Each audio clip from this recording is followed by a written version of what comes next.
There is a moment in the Amazing World of Gumball where the show simply stops pretending to be a show. The animation around Gumball and Darwin begins to fragment. The channel will not change, the brothers turn and look directly at the camera. And for a long, uncomfortable beat, it feels less like a gag and more like they have just noticed for the first time that something is watching them. Almost nobody talks about the fact that this is not a one-off joke. Gumball spent 6 seasons quietly building a world where the characters seem to know they are characters, where reality has rules that can be edited from the outside, and where some of the strangest episodes ever aired on a children's network slipped past the schedule without anyone really stopping to ask what they had just watched. Tonight we are going through them, the trippiest, weirdest, most genuinely surreal Gumball episodes ever made. The ones that broke their own format, the ones that left people staring at the credits afterwards. So get comfortable, turn the lights down, settle in, we will be here a while. And if you have not subscribed to Cortoon yet, it really does help us keep making these long ones. We have to start with the one that put the rest of this video on the map, because if you are going to make a list of the most trippy episodes of the Amazing World of Gumball, you start with The Disaster, and you do not really argue about it.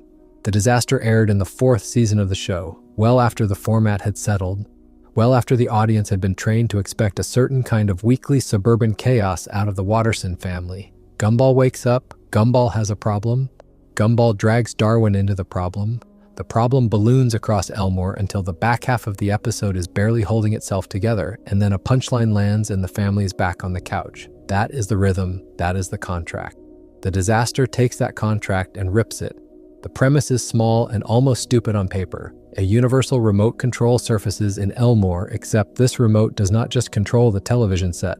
It controls the show. It controls them. Whoever holds it can pause the characters mid-sentence, rewind a fight, and run it back differently, fast forward through a scene they do not want to live through. And the moment the existence of this remote becomes known, the moment the people inside the world understand that the rules of their own reality have always been thinner than they thought, the episode begins to come apart at the seams in the most patient, deliberate way the show ever attempted. What makes The Disaster so unnerving as a piece of television is not the high concept, it is the texture. Most cartoons that play with the idea of breaking the fourth wall do it as a wink, as a one-liner, as a shrug to the older fans watching at home. The Disaster does it as horror. When the world around the family is paused, it does not freeze cleanly the way a paused video file does. It hangs in the air with a small, jittering wrongness. When the rewind happens, the rewind itself looks ugly. The characters scrubbing backwards through their own dialogue in a way the human eye is not supposed to see things move.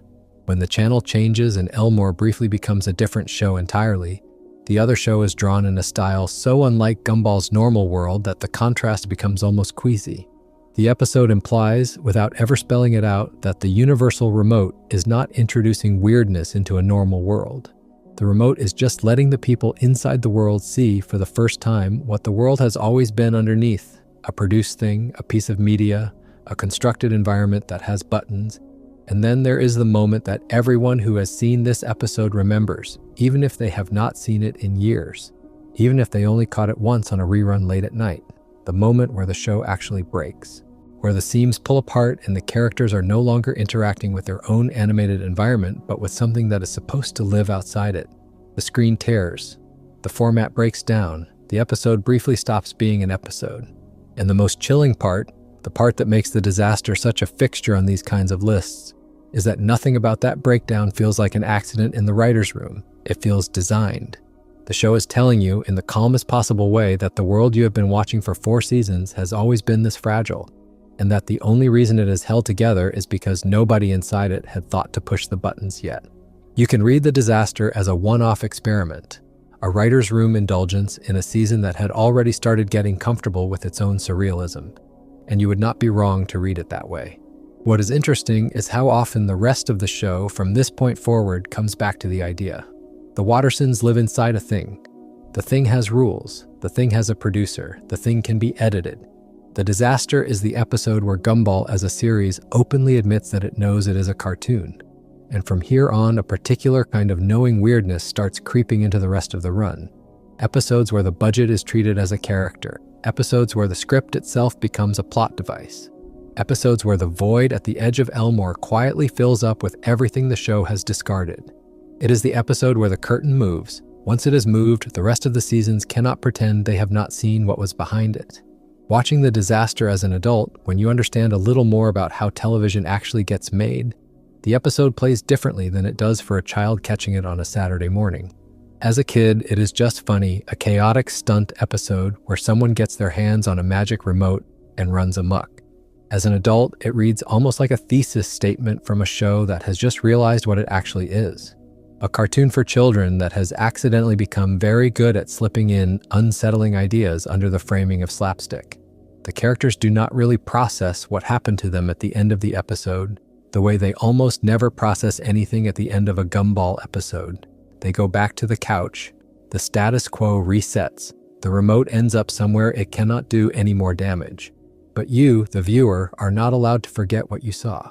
And the show knows that, and the show, from this episode on, keeps testing how much more it can show you before you finally turn it off. If The Disaster is the episode where Gumball admits the world is constructed, The Void is the episode where Gumball quietly admits that there is a place underneath the world where everything it does not want to keep gets thrown. The Void belongs to the third season, and it is one of those episodes that the people who watch the show as kids tend to remember in fragments. A corridor of pale, washed-out color, an empty white expanse, characters they had never seen before drifting in it without expressions. An old friend of the family who, by the end of the episode, turns out to never quite have been there at all. Watched once, it lands as a strange, slightly sad piece of fantasy. Watched again as an adult, with even a small amount of distance, it lands as something closer to a horror story about being forgotten. The episode opens, the way a lot of the best Gumball stories do, with a domestic problem that does not seem to merit a full runtime. Molly, who has been around since the early seasons, who has been hanging around the school and the neighborhood as part of the long parade of supporting kids, suddenly is not. She is in the room and then she is gone, in a way that none of the other characters seem to fully clock. And the brothers, with Mr. Small in tow, set off to find her. The show is doing several things at once here, and one of them is deeply uncomfortable if you let yourself sit with it. The world of Elmore is full of characters, hundreds of them. Most of them appear once or twice, fill a frame, get a line, and never come back. As a viewer, you accept this because that is how supporting casts work in cartoons. There is a main household, there is a school class with regulars, and beyond that, there is a blurry crowd of one-off neighbors and shopkeepers and background figures. The Void looks at that crowd and asks, gently and without ever quite asking out loud, where did those people go when the show is done with them? The answer, the episode suggests, is that they go somewhere. There is a place outside the show, a pale, washed-out, slightly broken corridor in the architecture of Elmore where every discarded character, every animation error, every continuity mistake, every scribbled idea that the writers were never going to pick up again ends up sitting in a calm, white silence. The Void. What pushes The Void from a clever conceit into something genuinely unsettling is that the show does not play it for laughs in the way you might expect. There are gags inside the episode, small visual ones, characters with extra limbs because of animation errors, design choices that never quite landed, jokes about the way cartoons quietly fix their own mistakes off camera. Underneath the gags, there is a long, slow walk through a space that looks and feels like a waiting room for the forgotten. The characters in The Void do not seem to be in pain. They do not seem to be plotting revenge. They are, for the most part, simply waiting, in the calm, slightly hollow way that something might wait if it had given up on the idea that anyone was coming to get it.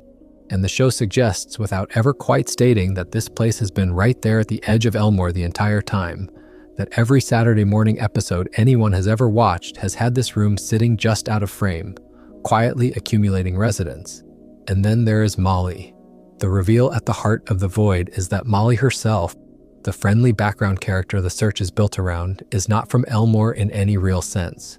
She comes from The Void. She was always one of the discarded ones. She had simply, for a while, been allowed out into the show, and now the show is, in the calmest possible way, quietly retracting her. There's a kind of grief in the way the episode plays out, but it is not the grief of a normal cartoon goodbye. It is closer to the strange, queasy feeling of watching something you love. Acknowledge that it is not going to keep everything, that the canvas is too small, that there is, behind every cartoon you have ever loved, a long bench of characters who were almost something and then were quietly let go. The Void is the episode where Gumball, more than any other, treats its own production as a place that can be visited, and the visit is not pleasant. It is calm, it is quiet, it is profoundly strange. What is interesting about the void in the longer arc of the show is what it makes possible. From this point onwards, characters from the void start showing up in other episodes, sometimes openly, sometimes only in the background, sometimes only if you are paying attention. The most important of them is Rob, who escapes the void in this episode and slowly turns into one of the show's central recurring threats over the rest of its run. The episode plants him as a sad, broken little villain, half forgotten and bitter about it, who has been left in the white waiting room long enough to start hating everyone who gets to live in the show. By the time he properly returns in later seasons, he is a fully formed antagonist. But his entire psychology, his entire sense of grievance, his entire reason for hating Gumball is rooted in this single, quietly horrifying conceit. He is a character who has watched himself be deleted. He is a character who has been pushed into the corner of his own show. He is, in a sense, every cartoon side character who ever stopped getting calls from casting. The Void is the episode that makes Gumball, as a series, feel haunted. After it airs, every time the show passes one of those identical background characters in the school corridor or at the supermarket, you cannot quite shake the sense that the Void is somewhere just out of frame, full of versions of them, full of the ones who did not make it. The world keeps going. The Wattersons keep yelling at each other on the couch. The school keeps running. But out at the edge of it, in a white room nobody talks about, the leftovers of the show are still sitting very quietly, waiting to be remembered. It is one of the few children's cartoon episodes that genuinely earns the description trippy, because it is not interested in being frantic or psychedelic or kaleidoscopic the way that word usually implies. It is interested in being still. It is interested in being calm. It is interested in showing you something deeply odd and letting you sit with it, which is, in the end, why it haunts. The third episode you cannot leave off any list of the most trippy entries in the Amazing World of Gumball is The Money, and it is trippy in a way that none of the other episodes ever quite repeat, where the disaster is about the world being controllable from outside, and the void is about the world having a back room full of leftovers. The money is about the world having a budget. It is the episode where Gumball admits in plain sight that animation is not free, that a production has a cost, and that if the cost is not paid, the world itself starts to come apart. The way the episode plays out is almost simple. The Wattersons have a financial problem. Money is short. The household needs more of it. That is the plot motor, that is the engine, that is how a normal sitcom episode in their household would begin. Almost immediately, though, the show takes that ordinary domestic crisis and lets it bleed into the production itself. And within minutes, Elmore is no longer drawn the way it usually is.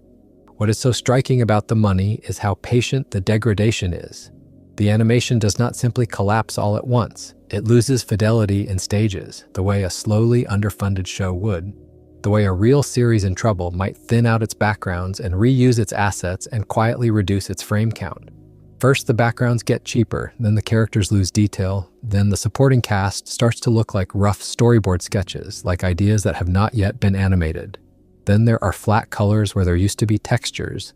Then there are crude line drawings where there used to be flat colors. Then there is something that looks worryingly like a child's drawing where there used to be a recognizable Elmore Street. And the family inside all of this, in the calmest possible way, continues to behave like a family.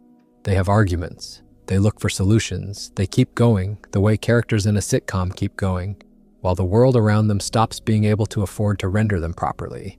There is a particular kind of joke that The Money relies on that almost no other episode of the show ever attempts at this length, and that is the joke of treating the production budget as a literal in-world thing. The reason the kitchen looks worse than it did last week is that the kitchen is being made on less money. The reason a particular character looks unfinished is that there was not enough left to finish them. The episode lets the show talk about itself, openly, without the metaphor ever quite collapsing. And what makes it land is that the show never breaks tone. None of the Wattersons run out into the street and scream that they are cartoons. None of them stop, look at the camera, and explain the joke. They simply live inside a world that is in real time becoming cheaper, and they treat it as a financial crisis the way any family in a sitcom would treat a financial crisis, with worry, with bickering, with half-hearted plans to fix it. The way the episode ramps from gentle weirdness to genuine surrealism by the end is one of the more impressive escalations the show ever pulled off. By the time you get to the back third of the money, Elmore has stopped looking like Elmore in any meaningful sense. The streets are line drawings. The animation has stripped itself down to something closer to a flipbook than a television show. The supporting cast are crude shapes. The world has become so cheap, so visually thin, that it begins to feel, for a few long minutes, like you are watching a piece of media in the process of failing on air, like you have stumbled onto a station that has had its plug half pulled. And the show absolutely knows what it is doing. The money is, in its own quiet way, a meditation on how much of the magic of an animated world depends on the unseen labor of the people drawing it, and what would happen if you suddenly stopped paying them. It is one of the most honest episodes a children's network ever broadcast about the realities of its own medium.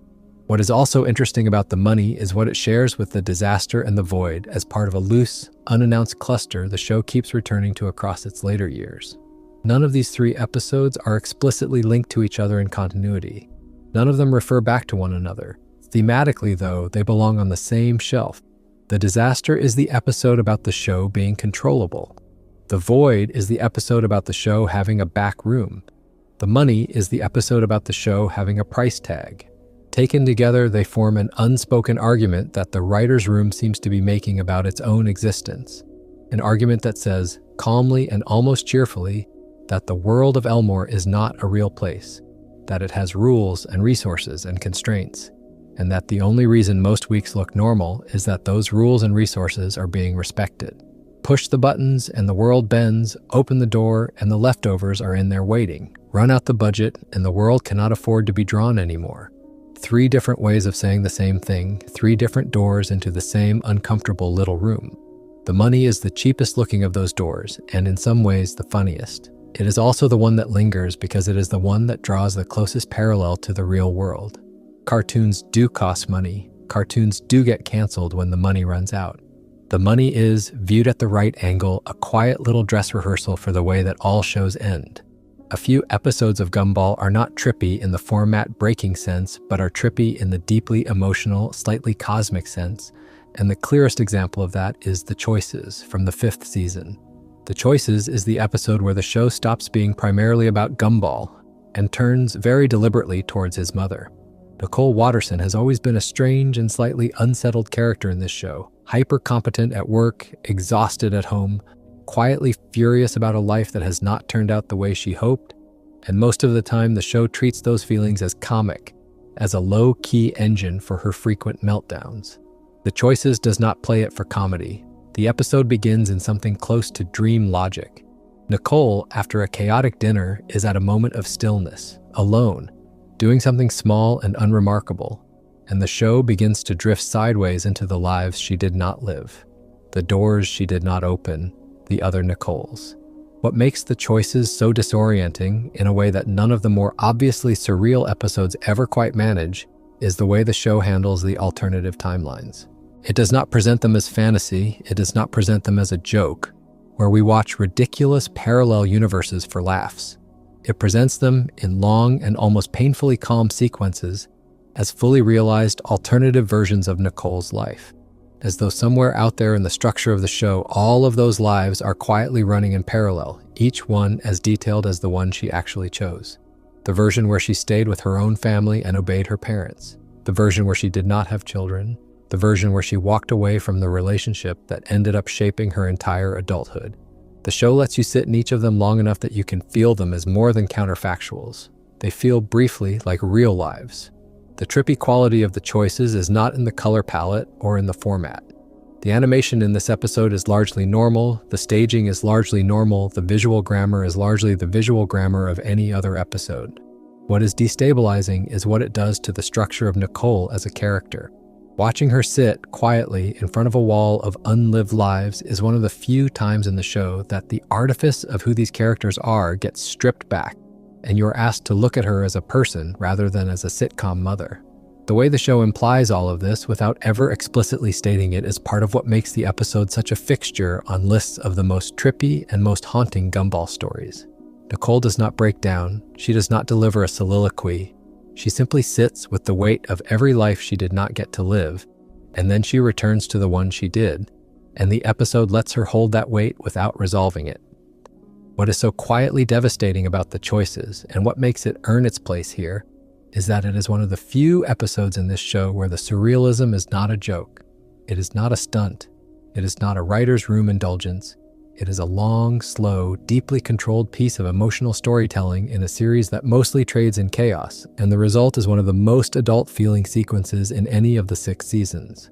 People who have only ever watched Gumball as a fast, joke-heavy cartoon often find themselves caught off guard by the choices when they revisit the show as adults. There is no pratfall to soften the landing. There is no clean punchline. There is only a mother sitting with the version of her life that actually exists, and a show, briefly and bravely, deciding to let her. If there is a single episode of the Amazing World of Gumball that has, in the years since the show ended its broadcast run, become a kind of unintentional ghost story for the people who watched it, it is the Inquisition, the episode that ended up being the last one ever aired. The Inquisition is the last broadcast piece of the show, the place where the story stops, and the way it stops has only become stranger and more unsettling with time. The episode itself, taken on its own, is one of the most ambitious things the show ever did. A long, slow, dread-soaked piece of television in which a faceless representative of an outside authority arrives at Elmore Junior High to evaluate the school and finds instead an environment so messy, so chaotic, so quietly out of step with the world the rest of the country lives in that he becomes determined to dismantle it. The villain of the episode is essentially the idea of standardization, the slow gray machinery of grown-up evaluation, the thing that arrives at a strange, joyful, hand-drawn school and decides it does not belong on the air. You can watch the Inquisition with no idea that the show is about to end and still feel the weight of it. The superintendent character is one of the more genuinely menacing antagonists in the run. He is not a goofy villain, he is not a one-off threat, he is calm, he is patient. He moves through the school cataloging every odd, lovable, ridiculous thing about it as though he is preparing a report that will see the place shut down. The students are at risk in a way the show does not usually let its students be at risk. The teachers are at risk. The whole patchwork ecosystem of Elmore Junior High that has been quietly held together for 6 seasons looks, for the first time, like something that could be lost. And in the middle of the episode, with a kind of restrained beauty that the show never gets enough credit for, Rob steps in. The same Rob who escaped the void back in the 3rd season. The same Rob who has been the show's persistent personal nemesis, half forgotten and bitter about it. He chooses to help. He chooses Elmore. He gives up the role he has been forced into. The episode ends on what is, in show terms, a cliffhanger. The threat is not resolved. The Wattersons are not safe. The school is not safe. The story is mid-sentence. Under normal circumstances, this would simply be a setup for the next episode, a beat in a continuing story, a chapter ending that promises another chapter. What makes the Inquisition almost unbearable to revisit is that the next chapter never came in the form people expected. The show wrapped its broadcast run before the planned continuation could finish. The announced follow-up content was delayed and reshuffled by real-world circumstances at the studio. And for years after broadcast, this episode simply sat at the end of the run, unresolved, like a sentence with no full stop. People who watched the show as kids on the original broadcast walked away assuming that the next week would clean everything up. The next week never aired the way they expected. The cliffhanger held. What turns the Inquisition from a strong episode into a trippy one, in the broadest sense of the word, is the way time has changed how you watch it. On first broadcast, it is a tense, dark episode of a still-running show. Seen now with the knowledge of everything that has happened in the year since, it plays almost like the show predicting its own end. A faceless representative of an outside authority arrives at the world the audience loves and announces that he intends to shut it down. The world the audience loves cannot fully defend itself within the runtime of the episode. The credits roll on an unresolved threat. And then, in the real world, the show does in fact stop. The world the audience loved was in fact taken off the air. The episode reads, in hindsight, like an unintentional metaphor for what was about to happen to it. People have written about this at length online. The fan community has dwelled on it for years.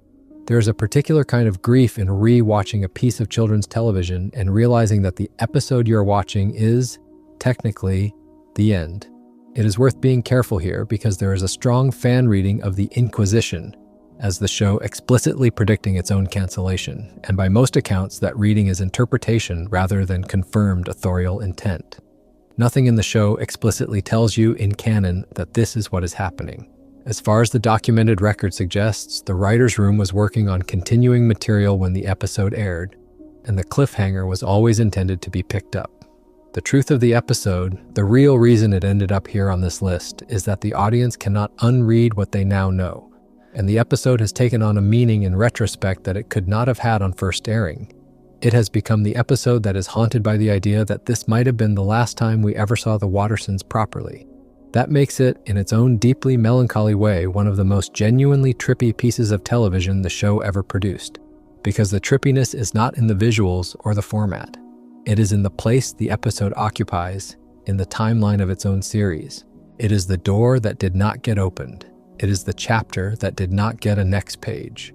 Late in the show's run, in the 6th season, there is an episode that takes Gumball's self-awareness and turns it on something even bigger than the format, something closer to the idea of the show itself as an object. That episode is The Awareness, and it does to one supporting character what the disaster did to the show as a whole. The premise is small and almost cruel. Gumball, fooling around the way he does, manages to convince Banana Joe, a side character who has been kicking around the cast since the first season as a sweet, slightly clueless piece of fruit, of a single deeply uncomfortable fact. He is a banana.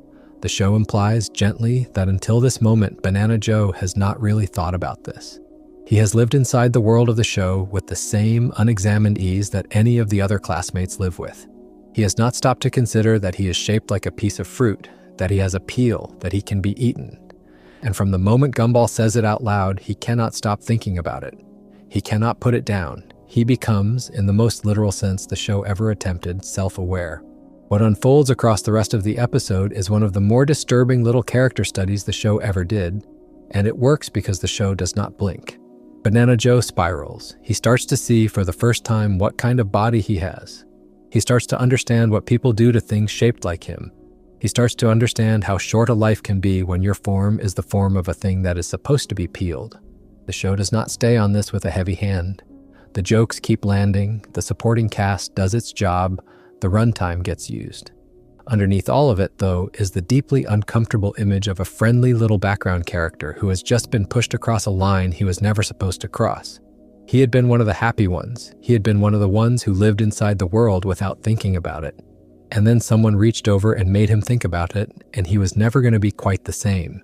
The reason The Awareness is trippy in the way that the trippy episodes need to be trippy is that it forces you, as a viewer, to think about all of the other characters in the show in the same way.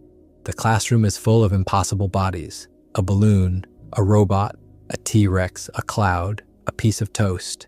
Each of them has a form that, if they really thought about it, ought to break their day in half. The Awareness is the episode that quietly suggests that the only reason the rest of the cast is functioning is that they have never sat down and looked at themselves in the mirror in the way Banana Joe just had to. There is a calm, deeply strange suggestion that the show is built on a kind of psychological denial, that the residents of Elmore are happy because they have not yet noticed what they are made of. As soon as one of them notices, they crumble. It is one of the more pessimistic pieces of writing in the entire run, and the show plays it as a comedy, and that contrast is what makes it sit on this list. The Awareness is funny, in places very funny, but it leaves a bruise. The Origins, taken as the two-part chapter that it is, sits in a strange and slightly mournful place in the 4th season run of The Amazing World of Gumball. It is the show stopping in the middle of its broadcast to look back at where its central characters came from, and the answers it gives are not the warm, sitcom-safe answers a different show would have given. The first part of The Origins focuses on Darwin, the brother who has been at Gumball's side for so long that the audience has stopped questioning where he came from. Darwin is a fish. Specifically, he is the family's pet fish, who at some point grew legs and joined the household as Gumball's adopted brother. The show has played this for jokes for years. The Origins decides, in the calmest possible way, to play it for what it actually is. The episode walks back through that history step by step, and the further it walks, the stranger it becomes. What the first half of The Origins implies, without ever being cruel about it, is that Darwin's transformation from the pet fish in the bowl into the talking brother on the couch was not really a magical event in the way that cartoons usually frame their magical events. It was a slow, lonely, deeply odd metamorphosis that happened because a small creature in a tank had been desperate for a very long time to be wanted. The show takes you back through the days that nobody noticed him, the moments where Gumball as a small child barely acknowledged the bowl on the dresser, the slow, ordinary cruelty of being a pet in a house that has forgotten you are there. And then, in a sequence that has stuck with people who watched the show as kids, it shows the moment Darwin grows what he needs to grow in order to be seen. Limbs, a face, a voice, a whole new body built out of need, so that he can finally walk over and join the family that has been ignoring him. That sequence is one of the few in the show's run that pushes past the cuteness of the premise and into something almost spiritual.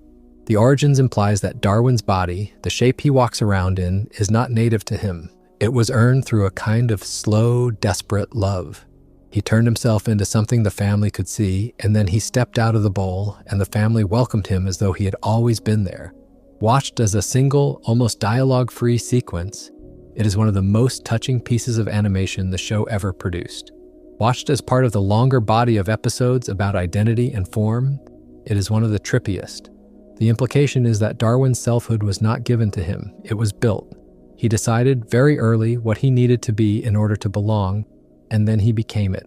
The second part of the origins, which picks up after Darwin has been flushed away from the household, is, in its own quiet way, even stranger. The show sends him on a long, almost wordless journey home through water and time, and what unfolds is a small private epic about a creature trying to become enough of a person to find its way back to a family it has only just learned how to love. The episode walks you through stretches of evolution compressed into minutes, through stages of growth and adaptation that no children's cartoon ought to be able to make this calm. There is something almost unbearably tender about the second part. Darwin is alone in a way the show almost never allows its central characters to be alone, and the show implies gently that the metamorphosis he goes through in those minutes is the only thing keeping him going. The drive to be seen by his family is what is doing the work. The body keeps changing because the heart will not let it stop. By the time he steps back into the Watterson house, the audience has watched him build himself out of nothing twice, and the show has done all of it without ever quite raising its voice. What makes the second part of the origins trippy in the long sense of the word, the same sense that earned the choices a spot on this list, is the way it asks you to reread every previous Darwin scene with new information. Every gag about him being the calmer of the brothers becomes, retroactively, a small note of relief. Every moment of him deferring to Gumball, of him gratefully fitting in, becomes a small note of someone who knows how hard the fitting in was earned. The show does not turn him into a tragic figure, it is far too gentle for that, but it gives him a depth that the audience had to be a little older to fully clock. Taken together, the two parts of the origins are a strange, slow, quietly devastating answer to the question of who these characters actually are underneath the format. The format has them as a sitcom family. The origin story implies that under that format, one of them grew himself out of a fishbowl in order to be loved, and then crossed oceans to come back. That is not a normal children's cartoon origin story. That is something heavier, and the show carries it with a kind of grace that the broader internet often does not give it credit for. There is an episode in the 5th season called The Rerun that takes the format-breaking energy of the disaster and turns it into something even closer to genuine science fiction. The premise of The Rerun is straightforward. A day in the life of the Wattersons goes wrong. The episode then quietly reveals that the day they are living is not the first version of that day. They are being rewound. They are being made to do it again. Somewhere off camera, something or someone has decided that the events of the day need to be replayed until they come out differently, and the family is trapped inside a piece of footage that keeps starting over. The show plays this with the same kind of patient horror it brought to the disaster, except this time the breakdown is not visual, it is structural. The same scene plays. Then it plays again with small differences, then it plays again with smaller differences. The characters start to remember. What is so strange and so compelling about The Rerun is the way it implies, again without ever being explicit, that the Wattersons are not really in charge of the world they live in. Somewhere, in some sense, there is a version of the show that is making them. There is a hand on the remote, the same way there was a hand on the remote in the disaster, the same way there has always been a hand on the remote. Except in this episode, the hand is being deliberately operated to fix what it considers a mistake. The family does not know what the mistake is. They only know that the day is happening to them again. They only know that the dialogue is rearranging itself. They only know that somewhere just out of frame, somebody is unhappy with how the day went and is trying again. The reading lands quiet and total. The Wattersons live inside a thing that has revisions. The reason the rerun earns its place on a list like this is that it asks the audience to confront an idea that almost every cartoon episode quietly relies on but never names. Every status quo reset, every episode that ends with the family back on the couch as though nothing had happened, every moment where a character forgets the events of the previous week as soon as the credits start to roll is, in a sense, a rerun. The world is being rewound between episodes. The slate is being wiped.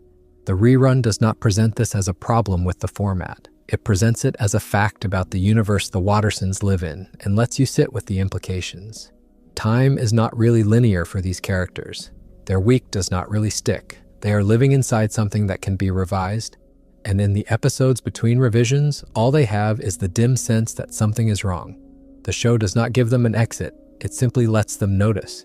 It lets them notice, and then the way all of these episodes go, it sends them back to the couch. The console belongs to the 5th season, and it is one of the most visually inventive things the show ever did, although you might not realize that on a first watch, because the comedy is so loud and so fast that the strangeness has to slip in around the edges.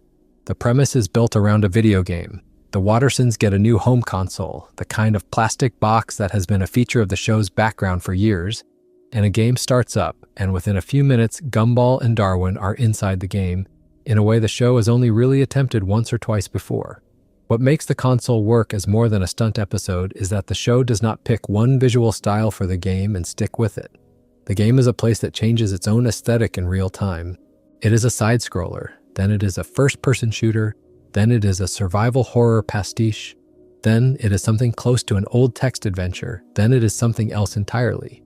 And the brothers have to keep adapting their bodies, their dialogue, and their reactions to whatever genre the game has currently decided they are in. What sells it as trippy rather than as a parody episode is the way the show treats the genre changes as something that is happening to the brothers from outside. They are not in control. They cannot decide what kind of game they are in.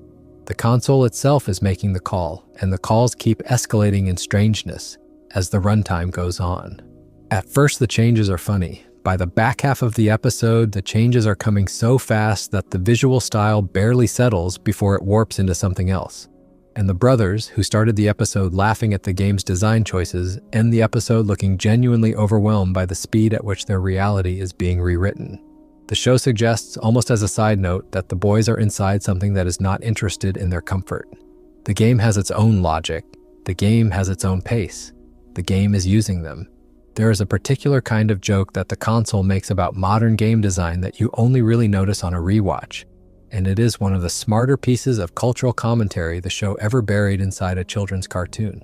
The game does not care about being one thing. The game wants to be everything. It wants to be every genre, every aesthetic, every visual style at once, and it does not particularly care if the experience is incoherent. The result, both inside the episode and as a satire of modern multi-genre titles, is a world that is dense, beautiful, exhausting, and faintly meaningless. There is a comedy version of that idea where the brothers laugh at it. There's a horror version of that idea where the brothers are slowly worn down by it. The console manages to be both at once, and the trippy texture of the episode comes from the way it lets the comedy and the horror sit in the same frame. What the show does at the end of the console is also quietly clever. The brothers do escape the game, in the way that the brothers escape almost any plot they get themselves stuck in. The episode does not quite let them, or the audience, off the hook, though. There is a sense, in the closing moments, that the game has not really been turned off. There is a sense that the genre changes were not exhausted. There is a sense, in the way that only a slightly meta cartoon can deliver, that the game might be running its loops somewhere else, on someone else, and that the brothers were never really in any kind of meaningful danger because the experience was never really about them. The console is, in the end, an episode about being a passenger in a piece of media that is more interested in showing off than in caring whether you live inside it, which is, depending on which day you watch it, either deeply funny or deeply uncomfortable. And that double quality is precisely why it earns its spot here. A much earlier episode, all the way back in the 3rd season, called The Internet, sometimes gets overlooked on trippy lists because of how much attention the bigger format-breaking episodes get, and it deserves to be talked about because of what it implies about the world of Elmore. The internet is the episode in which the modern global network is treated as a single character, not as a metaphor for one, not as a stand-in for one, as an actual living, sentient personification who walks into the show, takes a seat in the story, and is treated by the Wattersons as a particular kind of antagonist. The premise is built around Gumball saying something embarrassing on a public platform, the way young people in that era of the show were just starting to be encouraged to do, and his attempt to chase that public utterance down before it spreads. What he ends up chasing is the entire idea of the internet as a being, a creature, a thing with its own agenda. What makes the internet land is the way the show treats this idea with absolute confidence. There is no in-episode handwave about the personification. There is no moment where someone pauses to acknowledge that the internet is not really a single living thing. The internet is, in the world of the episode, simply a character, and the character is one of the few genuinely scary villains in the entire run. It is fast. It is everywhere. It is unfeeling. It is, when pushed, deeply petty. The way the show implies the personality of the internet is by leaning into every recognizable behavior the network has in the real world. The internet thrives on humiliation. The internet does not let go of mistakes. The internet rewards exposure and punishes vulnerability. The internet, in Gumball, is drawn as something almost like a folkloric trickster, except instead of living in the woods, it lives in every screen at once. The trippy quality of the internet, the reason it makes this list, is the way it forces a particular shape onto an abstract idea. The show takes something the audience experiences as a passive backdrop, this thing you sit in front of and use, and turns it into a creature with motives. By the end of the episode, when you have watched the family try and fail to outpace it, you cannot fully shake the feeling that the next time you open any social platform in your own life, there is a small living thing on the other side waiting to amplify whatever you say. That is not a normal thing for a children's cartoon to leave you with. It is, in a strange way, one of the more honest pieces of media literacy the show ever attempted, and it does it without ever once lecturing the audience. The internet is one of the more frequently rewatched trippy episodes online, partly because it is funny, but mostly because it managed to give a face to a thing the audience already on some level felt was watching them. The Founder is one of the 6th season episodes that pushes the show's interest in origin stories outwards from the Watterson household, and it sits on this list because of what it implies about the larger structure of Elmore as a place. The episode is built around the idea that the town has founders, people who built it, people who shaped it, people whose decisions have echoed through the streets the family walks every week. As far as fans have pieced together, the show in this period had grown fond of letting Elmore feel like a place with industrial history. The Rainbow Factory, the strange, recurring industrial site at the edge of the town that has shown up in the background of the show across the seasons, is part of what the season's writers seem to be circling. The Founder, read alongside the rest of the run, becomes one of those episodes where the camera quietly admits that the town has a past and that the past was not designed only with the family's interests in mind. The reveal at the center of the Founder is what makes the chapter a little adult, and the show is careful with how much it spells out.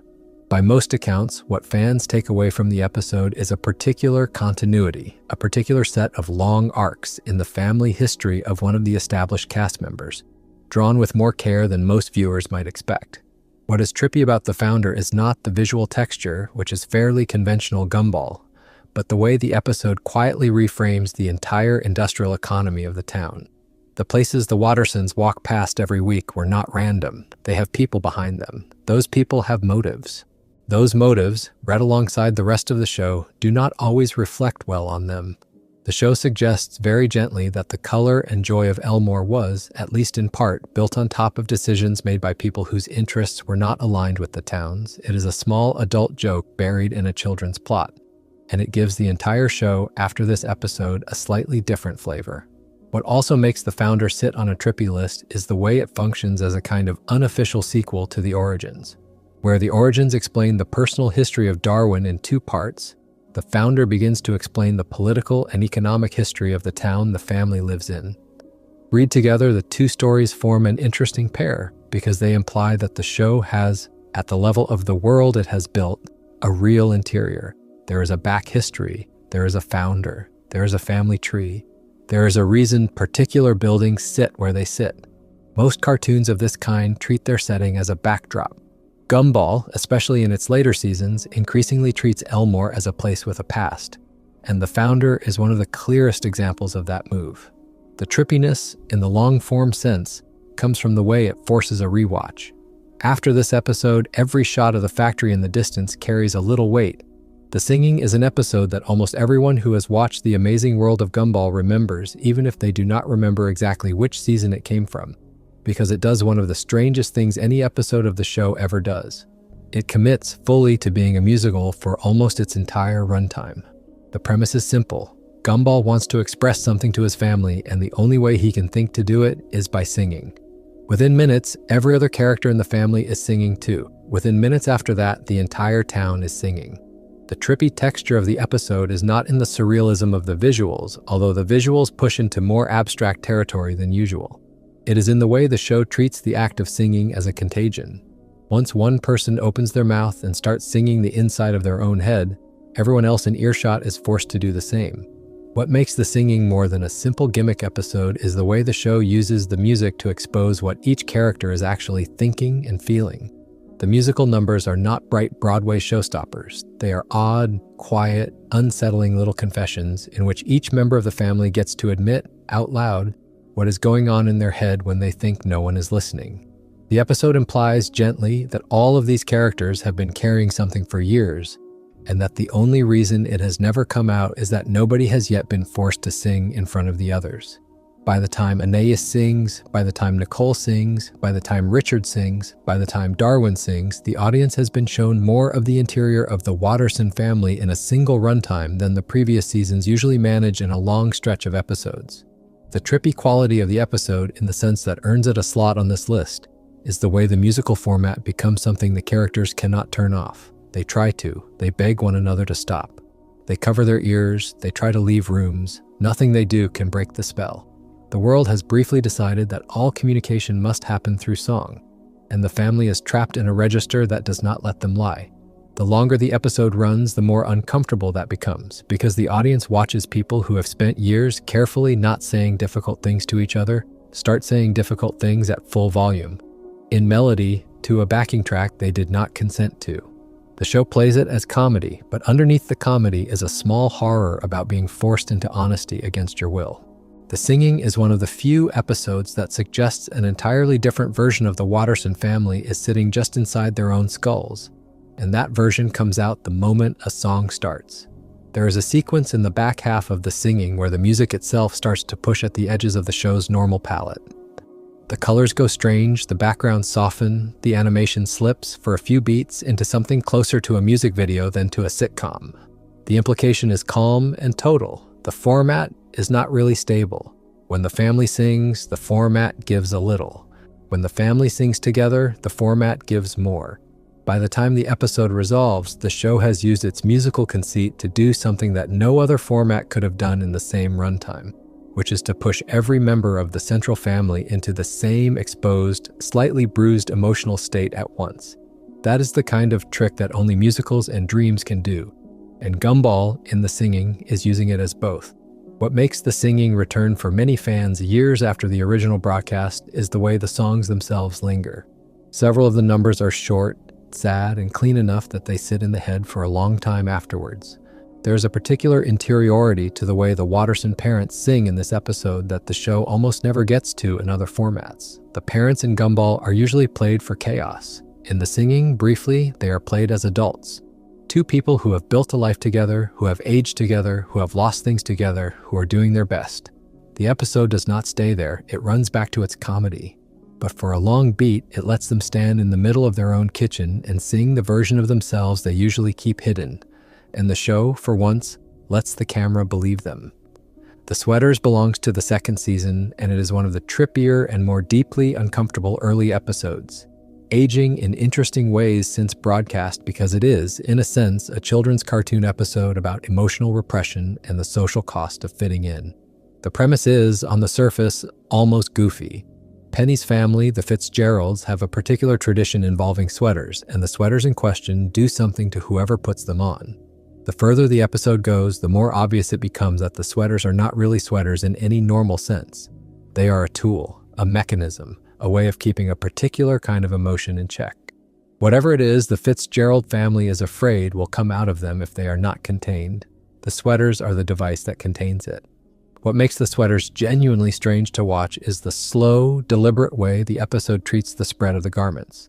They are not introduced as a threat. They are not introduced as a curse.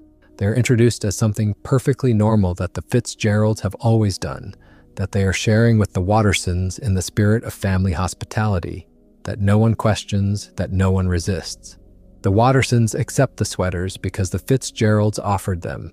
The Fitzgeralds offered them because that is what they were given by the generations before them. The show implies, with extraordinary care, that this is not a one-off domestic prank. This is a generational pattern. The Fitzgerald family has been quietly dampening some part of themselves for a very long time, and the sweater is the way they do it. The trippy quality of the sweaters comes from how the world inside the episode warps under the influence of the garments. The visual style softens, the colors dim, the lines smooth. The episode implies that the more sweaters are worn, the more the world they are worn in becomes flatter, smaller, more polite. The pushback comes, as it tends to in this show, from the corner of the cast that has never really learned politeness. Gumball is bad at suppressing things. Penny, who has spent the entire run of the show carrying something she has had to keep contained for the sake of her family, is, in the end, the one the episode treats most seriously. The way the show suggests her relationship to her own form is one of the most patient pieces of writing across the whole series. She has been keeping something in. She has been keeping it in for a long time. The sweaters are part of how. The episode does not give her a tidy answer. It just lets her notice what she has been doing. There is a particular beat in the sweaters where the episode quietly turns from comedy into something close to a fable. And that beat is when the source of the family's discomfort becomes visible to the audience even though most of the characters cannot see it. The show plays this with the same calm horror it brings to the void and the money. There is a shape under the clothing. There is something the family has been carrying. There is a fear they have decided is shameful. And the sweater is how they hide it. The Sweaters belongs on a list of the trippiest episodes of the show, not because it is loud or visually busy, but because it is one of the few episodes that genuinely understands that not all weirdness in a children's cartoon has to be cosmic. Some of the strangest weirdness happens in the quiet, in the small, in the polite, in a family that has spent generations carefully not naming what they are. The compilation is one of those episodes that, if you watched it as a child, you remember as a clip show. And you remember it as a slightly disappointing one because clip shows and cartoons usually exist to give the writers a week off. The compilation, watched again as an adult, plays as something very different. It plays as one of the more genuinely strange experiments in self-awareness the show ever attempted. The premise is built around the Wattersons being asked to look back at their own history. They are placed in a frame where they need to revisit moments from previous episodes, the way every cartoon family in a clip show has always been placed in a frame. The reason the compilation belongs on this list is what the show does with that frame. The family is not just remembering. They are watching themselves. They are watching themselves on a screen. They are sitting on their own couch and watching scenes from their own lives, and they are commenting on them and they are reacting to them, and the implication settles in calm and total. The Wattersons live inside something that can be played back to them. This is the part of the episode that turns a routine clip show into a quiet little fever dream. Every clip the family watches is a clip the audience has seen, but the family in the episode is watching it the way the audience does, on a screen as a piece of media. The show is not pretending the clips are memories. The show is admitting, in the most direct way it can, that the family's past is a recorded thing. There is footage. There has always been footage. The episode does not hide this. The family knows. They sit on a couch and watch their own life, and they make jokes about it. And they shake their heads at the things they did, and they laugh at the things they were. And somewhere in the middle of all of that, the audience watching at home is asked to sit with the suggestion that the family does not really live in a continuous, unbroken life. They live in an archive. What sells the trippiness of the compilation is the way the show treats this with no anxiety. There is no horror in the framing. There is no character who breaks down at the realization that they are watching themselves on tape. The implication is just there, in the background, calm and steady, while the family squabbles over the remote and argues about which clip to play next. The everyday tone, the lack of crisis, is what makes the episode so disquieting on a rewatch. They know.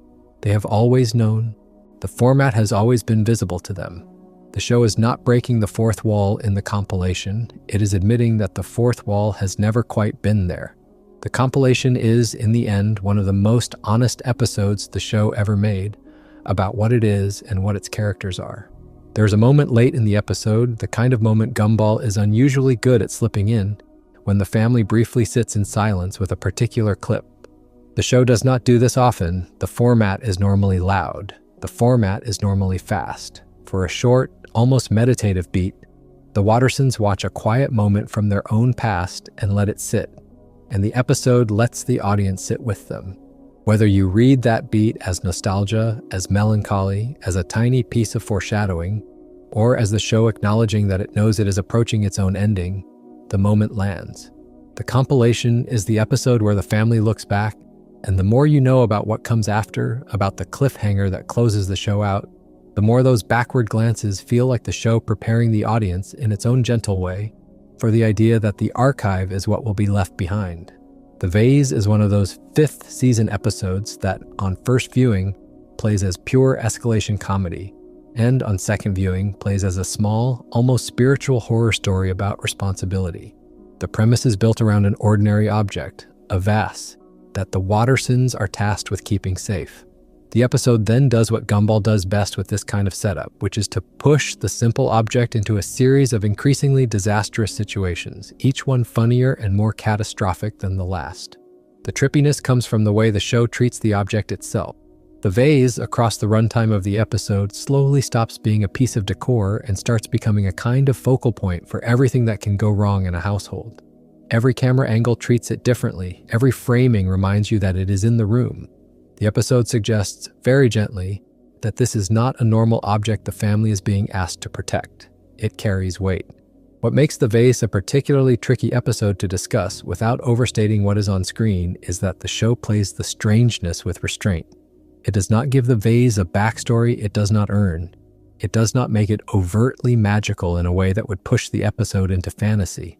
It simply lets the object sit in the center of every frame, while the world around it tries and fails again and again to leave it alone. The suggestion is calm. The vase is a test. The family is being measured. The episode does not announce this. The episode lets you notice. And by the time the runtime is winding down, the audience has watched what looks like an ordinary slapstick chase sequence turn, almost imperceptibly, into a small parable about how the things we are asked to keep safe in life often have a kind of presence that we cannot quite explain. The Vase is one of the more philosophical pieces of slapstick the show ever produced, and it earns its quiet little spot on this list for that reason alone. There is a fifth season episode called The Boredom that is, on the surface, one of the most simple premises in the run. Gumball and Darwin are bored. That is the engine. That is the entire setup. There is no big format-breaking conceit, no interdimensional villain, no clip show framing, no musical reframe. There is only the long, slow afternoon of two children with nothing to do, and the way that boredom, when it is allowed to settle, begins to bend the world around them. What makes the boredom unexpectedly trippy is how the show treats the experience of being bored as something almost mystical. The brothers' boredom does not lead them the way it normally would in a sitcom into a structured activity that fills the runtime. Their boredom takes them deeper. It pushes them through layer after layer of more and more desperate distraction, until the things they are doing in order to not be bored begin to look like rituals. The visual style of The Boredom is one of the more interesting choices the show ever made for an episode that, on paper, has so little plot. The animation gets stiller, the cuts get slower, the color palette dims. The episode suggests, with extraordinary patience, that the longer the brothers refuse to engage with the world, the more the world starts to refuse to engage with them. By the back half of the episode, the way the boys move around their own house has started to feel almost ceremonial. The show lets time stretch in a way that no other episode quite attempts. The audience sitting on a couch at home starts to feel some of the boredom themselves, not as a flaw of the episode, but as a deliberate piece of construction. The Boredom is the episode that asks the viewer, for a quiet stretch of minutes, to actually experience the shape of an afternoon with nothing in it, and to notice the way time gets strange around that experience. What is so impressive about The Boredom is that the show refuses to give the brothers an easy out. There is no big visit from a guest character to break the spell.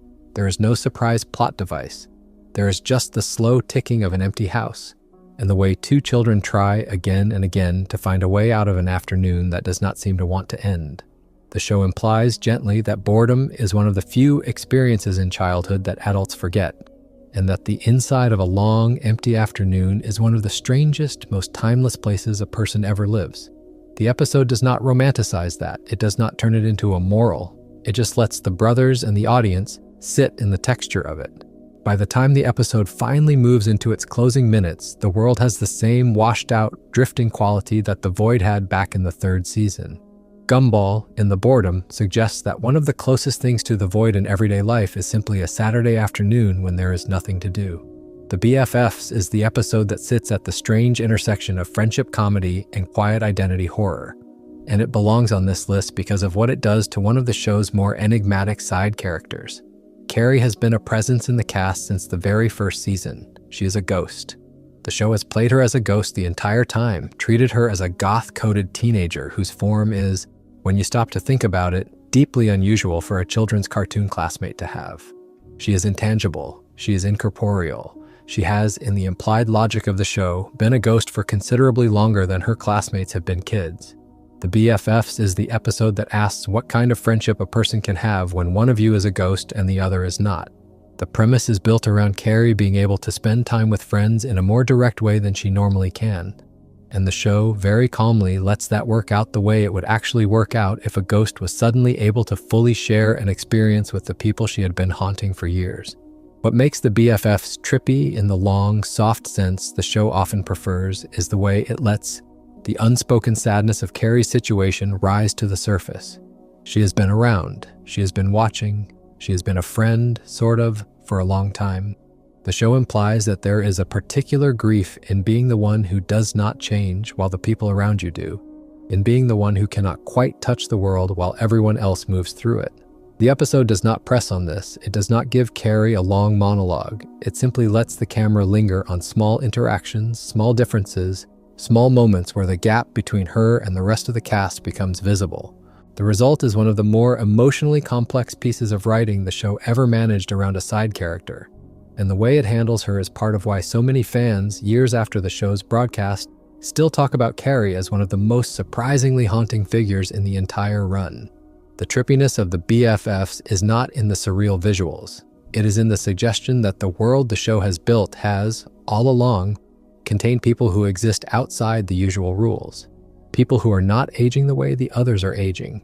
People who are not present the way the others are present. People who are, in the most literal possible sense, ghosts of something that once was. The show implies that every classroom in Elmore has at least one of these characters sitting quietly in the back, and that the audience has been looking at them for years without really thinking about what their day is like. The BFFs is the episode that makes you think about it, and it does it without ever once raising its voice. That kind of quiet weirdness is, in its own way, more trippy than any of the format-breaking episodes, because it sits inside the texture of everyday life rather than rupturing it. The Pact, a 6th season piece, takes a small situation and lets it spiral into something deeply odd, and the trippy quality of it lives in the way the spiral happens. The premise is built around a promise. Gumball and Darwin make a promise to each other, the way brothers will, and the show takes that promise seriously in a way that no normal sitcom episode would. The promise is treated almost from the start as something with a kind of weight, a binding, something that, once spoken, has shaped the room. The further the runtime goes, the more the show implies that words said between the brothers at this particular point in their relationship have a kind of force that other words do not have. The visuals begin to push at this. The colors shift around them when they speak about the promise. The frame holds on them for longer beats than the show normally allows. The episode suggests that the promise is not just a plot device. It is something the world they live in has decided to recognize. What makes the Pact trippy is that the show does not explain any of this. It simply lets it happen. There is no in-episode mythology about brother promises. There is no character who steps forward to deliver the lore. There is only the slow, careful sense that the brothers have entered a space they did not mean to enter, and that the space has rules. The episode plays the rules as comedy. The brothers try to bend them and cannot. The brothers try to break them, and the world rearranges around them when they do.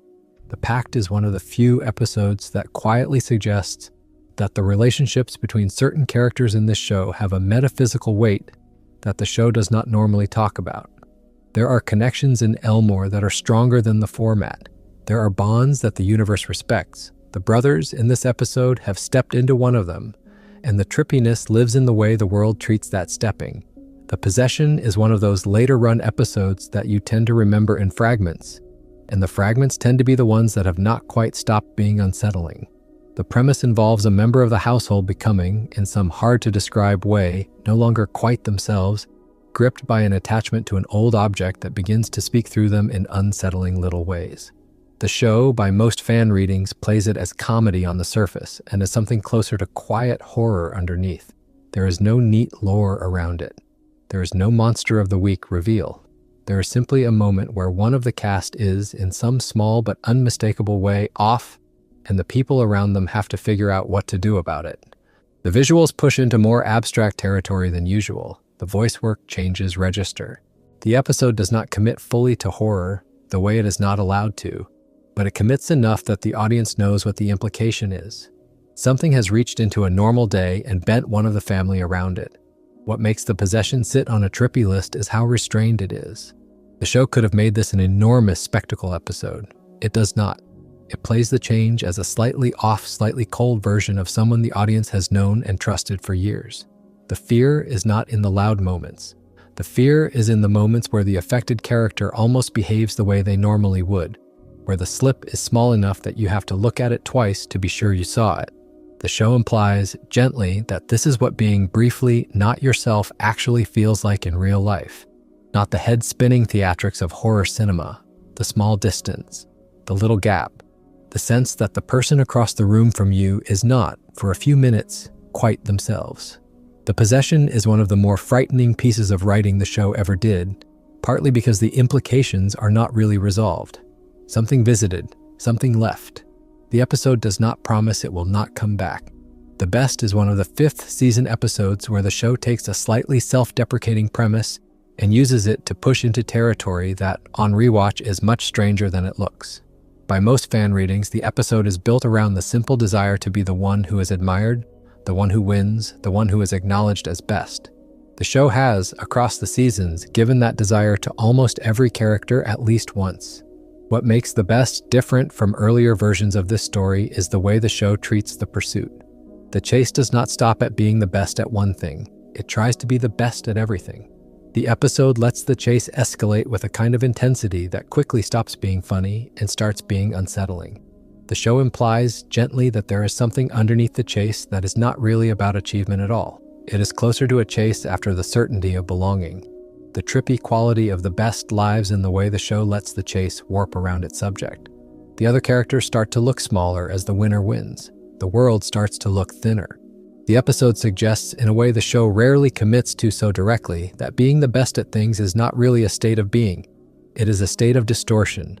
The longer you chase the title, the more the room around you bends to fit it, and the more the people who are nearest to you start to disappear into the background of the chase. The show plays this with restraint. It does not make a thesis statement out of it. By the time the central chase has won everything in sight, though, and the world around it is, visually, beginning to drain of texture, the suggestion is clear. The trippiness here is not cosmic. It is psychological. The Best is one of the few episodes in the show that goes inside the head of one of its central characters and shows, in the visuals themselves, the way a particular kind of ambition begins to deform the way that character sees the world. The Faith, by most fan readings, sits in the 6th season and takes on an unusually large idea by the standards of a network children's cartoon. The premise is built around belief itself. The show stops just short of naming any real-world religion, but the structure of the episode is unmistakable. By the way the writers stage it, a character is briefly placed in the position of holding part of the world together by the strength of what they believe. As far as fans have pieced it together, the color drains from Elmore in the absence of their belief, and the family has to figure out what it actually means for one person's faith to be doing that much work. The episode plays this with a lightness of touch that is, in retrospect, one of the show's small miracles. There is no preachiness, there is no winking aside. There is just a soft, careful exploration of what it would be like to live in a world where belief has actual weight, and what it would do to the family who lived in that world. What makes The Faith earn its slot on a trippy list is the way the episode treats the visuals. The color palette opens up. The framing becomes a little softer. The light, in particular scenes, picks up the way light picks up in dreams, soft-edged and almost too gentle. The show implies that the believer in the episode is not really changing the world. They are simply briefly allowed to see it the way they have always thought it ought to be. The trippy quality is in the slip between the world as drawn in earlier episodes and the world as drawn here, when one of the characters is allowed to project their inner reality outwards. The differences are subtle. The differences are not subtle. The room is the same room. The room is not the same room. The Faith is one of the few pieces of writing in the show that genuinely understands that the inside of a person's belief is a strange and quiet country, and that visiting it, even briefly, leaves you changed. Worth pausing on with The Faith is the restraint of the ending. The episode does not turn into a treatise. The character does not give a speech. The implication of the runtime is not collapsed into a clean moral. The show simply lets the believer return to the normal frame, to the normal palette, to the normal small comforts of family, and lets the audience decide what they have just seen. That kind of restraint is the kind of thing that earns Gumball, especially in its later seasons, a particular sort of respect from people who watched it as children and then returned to it as adults. The Faith is one of the episodes that the older fans tend to point to as evidence that the show was thinking very seriously about things it never quite got credit for thinking about. The Society is a third-season episode that is not really about anyone in the Watterson family in particular, although they wander through it.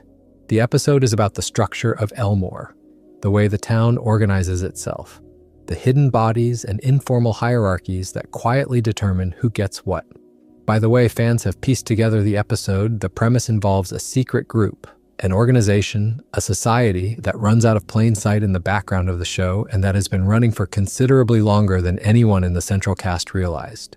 What makes the episode trippy is not the secret society itself, which the show plays for jokes, but the way the episode pulls back the camera on Elmore and lets the audience see the town as a more complicated place than the Wattersons usually experience it as. For most of the run of the Amazing World of Gumball, the town is essentially a backdrop. The show lives inside the household, the school, and a few standard locations the family bounces between. The Society is one of the episodes that quietly admits there is more out there. There is a layer of the town the camera does not normally look at. There are decisions being made that the central cast does not know about. There are characters who have a relationship with the structure of Elmore that the family will never have. The suggestion is gentle, the suggestion is total. Elmore is a town with a hidden architecture, and the architecture has, all this time, been in the background of every frame. The Society is the episode that gives the audience permission to think about the town as a place with politics. The way the show frames this is like a lot of its best ideas, comic on the surface and a little melancholy underneath. The Wattersons, almost by definition, are not the ones who get to be in the secret society. They are the ones the secret society quietly arranges things around. A smaller, less talked about episode, often called The Slip, tends to sit lower on these lists, partly because the trippy quality of it is genuinely subtle, and partly because fan readings of what is going on in it diverge. As far as the more thoughtful interpretations go, the premise involves a moment that, in the normal logic of the show, should not have been able to happen, and the world around it treats the moment with the same offhanded neutrality that the show usually reserves for ordinary inconvenience. The trippy quality of The Slip is not in the size of the event, it is in the size of the reaction. The world does not register the event as remarkable. The characters around The Slip behave as though it was always going to happen. The implication some fans take from it is calm and total. There are slips in the structure of the world, and the slips happen all the time. And the only reason the audience does not normally see them is that the world is generally well behaved enough to clean up after itself. The slip on that reading is the episode where the world forgets to clean up, and the audience is allowed briefly to see the seam. What makes The Slip the kind of episode that fans return to in late-night viewings is the way the small visual cues build through the runtime. The lighting in certain frames is slightly off. The shadows fall in directions the show normally would not let them fall. There are background details that, if you pause the right frame, do not quite match the rest of the world. The show is not pointing at any of this. The show is, in its calm way, letting it happen. The implication that some fans take is that the world has always had this kind of slightly broken texture, and that the episodes that look normal are just the ones in which the team behind the show were quick enough to patch the gaps. The slip by this reading is the episode where they let one of the gaps stay open just long enough for the audience to notice it. It is a quiet little piece of meta-storytelling and the kind of thing that, depending on which way you're inclined to read these things, makes the show feel either deeply controlled or deeply alive. There is, among fans who collect this kind of pattern, a recurring fascination with a particular flavor of episode they often informally call the loop. These are episodes that take the time-bending energy of the rerun and push it in a slightly different direction. Where the rerun is about a day being replayed by an outside hand, the looped episodes in this fan reading are about a smaller, tighter circle of time inside a single moment. A small piece of the day catches and starts to repeat. The show plays the repetition with a kind of patient, comic horror that it is uniquely good at. The brothers notice. They notice that they have noticed. They notice that they have noticed that they have noticed. Each new layer of awareness does not free them. It just shows them more of the loop. The implication, by most accounts, is calm and total. Once you're inside a closed circle of time, the way out is not really through awareness. The way out is through the breaking of the circle, and the circle does not particularly want to be broken. What makes this loop reading trippy rather than just a time travel comedy is the way the show treats the experience of recurrence in the episodes that touch it. The colors dim a little with each pass, the animation gets slightly looser, the sound design takes on a small, recursive quality, as though the audio itself is starting to give up. The suggestion is that the world cannot really sustain repetition forever. Something erodes, something thins out. The brothers, by the time they have lived through the same moment too many times, start to look a little less drawn than they did at the beginning of the episode. The show implies, in its careful way, that the world they live in has a finite amount of detail in it, and that running the same piece of footage over and over begins to use that detail up. The loop reading is one of the soft, gentle ways the show visualizes the idea that even fictional reality has a kind of metabolic cost. The worst is a 5th season episode that sits a little lower on most lists and deserves a slightly higher place because the trippy quality of it is one of the quietest and most disquieting in the run. The premise is built around a small, simple idea. Wattersons, in some quiet way, are not the best version of their family. By most fan readings, the show stages this as a long argument over which of them has it hardest, with the family briefly switching lives to prove their points to each other. The way the show lets that premise breathe is more careful than the gag length usually allows, and the result is one of the more unexpectedly melancholy stretches in the run. The not best version is not the worst in the dramatic, melodramatic sense, the way that idea would be played in a different show. It is the worst in the small, daily, slightly mediocre sense. The worst in the way of taking the recycling out at the last possible minute. The worst in the way of remembering important things slightly too late. What makes the worst land as a trippy episode rather than just a sad one is the way the show implies that this version of the family exists in a kind of soft contrast with other versions. There is a sense, very gently shaped, that the Wattersons could have been better if certain small choices over many years had gone slightly differently. The show does not let any of the characters fully articulate this. They live inside the version they have. They go about their day, they squabble, they eat, they look out the window at things they cannot quite name. The suggestion lands quiet and total. Family identity is, in this show, the sum of every quiet decision a household has ever made about how to spend a Tuesday. And the Wattersons, in the worst, are forced to sit briefly in the awareness of the version they ended up being. The trippiness is not in surreal visuals. It is in the quiet weight of imagined alternatives sitting just out of frame, present in every shot. The Master is one of the later run episodes that takes a relatively goofy premise and uses it to push the show into one of its more conventionally weird visual modes. The premise involves Hot Dog Guy, one of the recurring side characters, who turns out to have a relationship to physical discipline and to the world around him that nobody in the central cast suspected.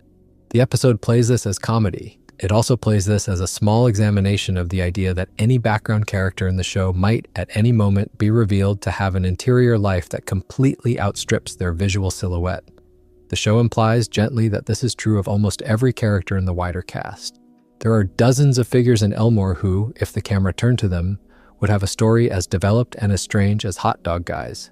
The trippiness of the Master is in the suggestion that the show is sitting on top of an unmapped continent of side character interiority, and that the audience has only ever seen the smallest piece of the map. The visuals push into more abstract territory than you might expect for a hot dog guy episode. The lighting goes saturated, the framing tightens, the music shifts. The show is borrowing the iconography of martial arts cinema for comic effect, but underneath the comedy there is a real and slightly serious examination of the idea that mastery in this world can be hidden anywhere.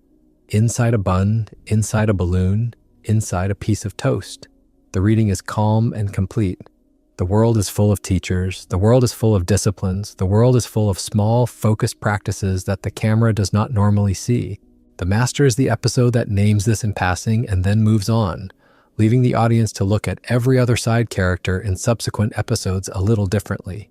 The drama is one of those sixth season pieces that takes a single situation, a school project, and uses it to push into deeper questions about performance and identity. The premise is built around a play. The students are putting on a production of something, and the act of putting on the production starts to bleed into the characters' real lives in a way the show plays half for comedy and half for genuine unease. Performers begin to be unable to put down the role they have taken. They begin to behave, offstage, in the way the role would behave. The show implies, with extraordinary care, that the act of pretending to be a character, even at a school production level, is not a small thing.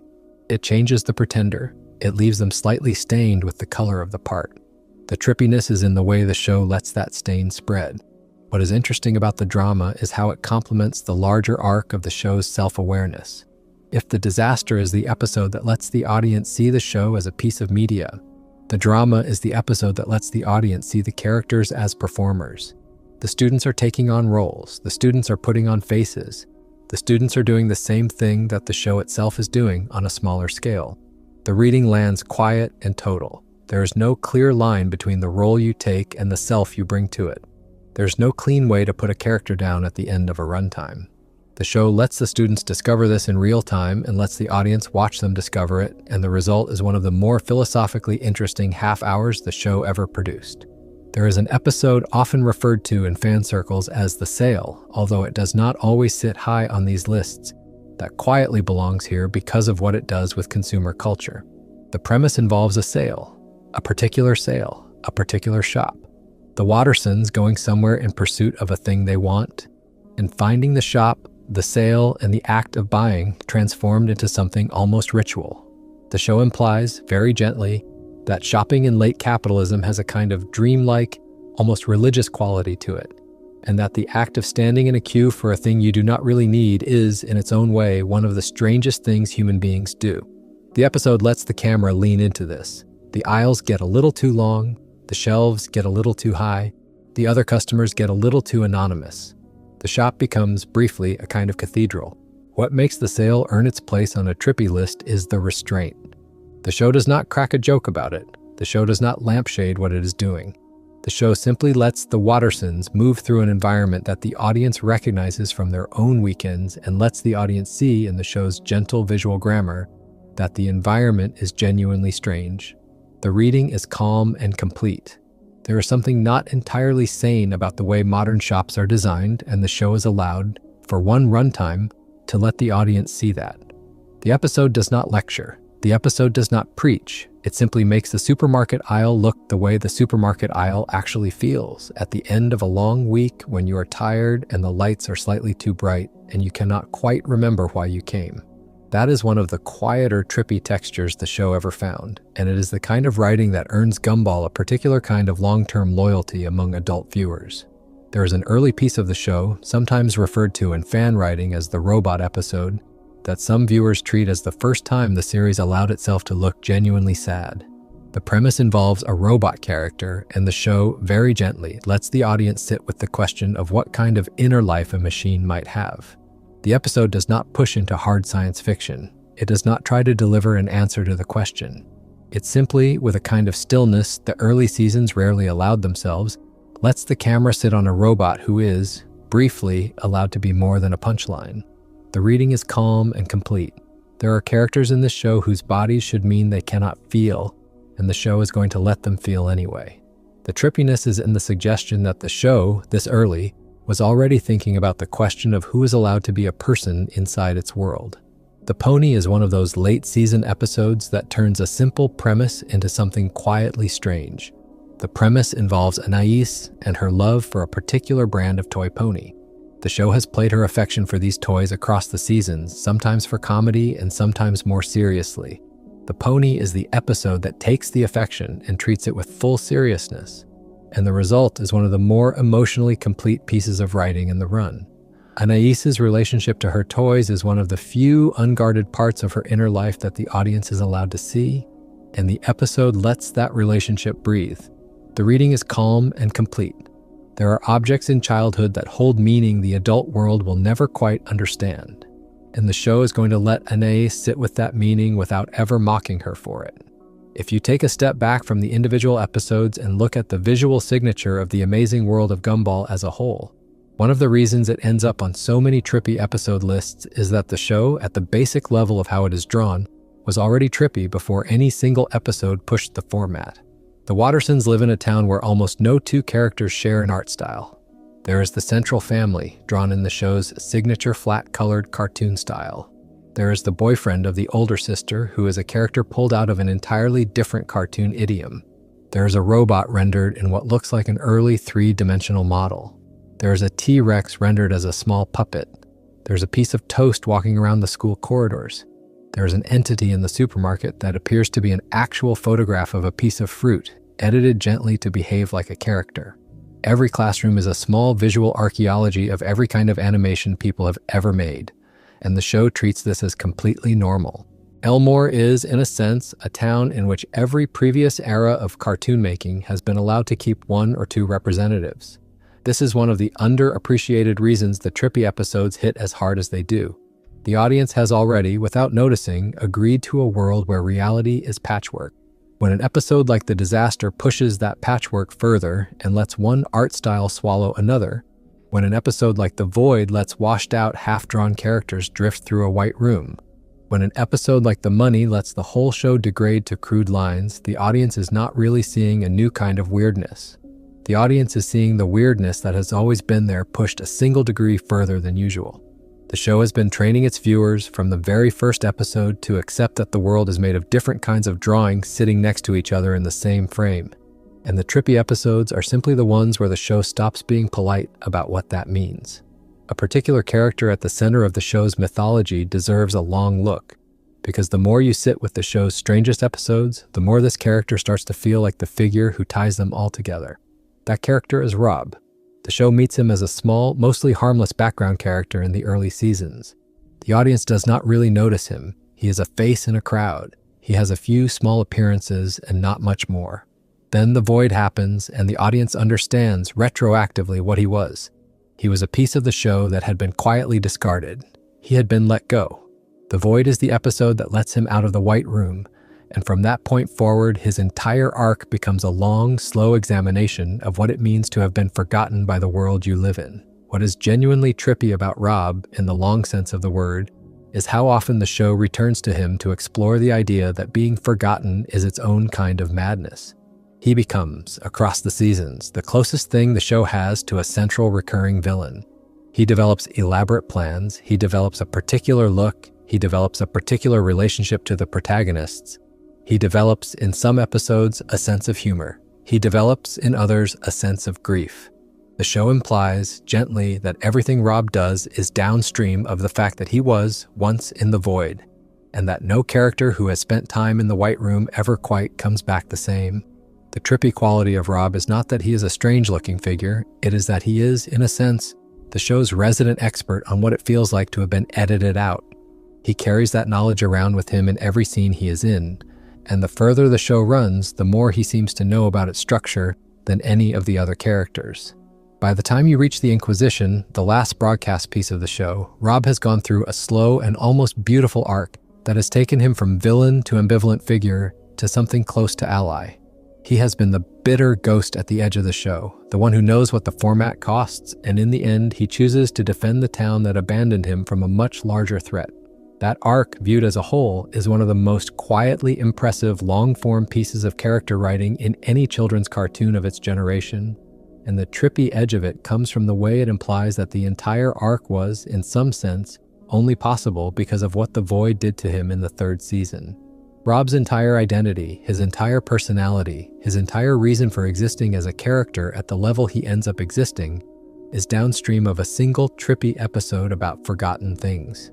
That kind of long-form payoff is rare, and it is one of the reasons the show is remembered the way it is by the people who watched it carefully.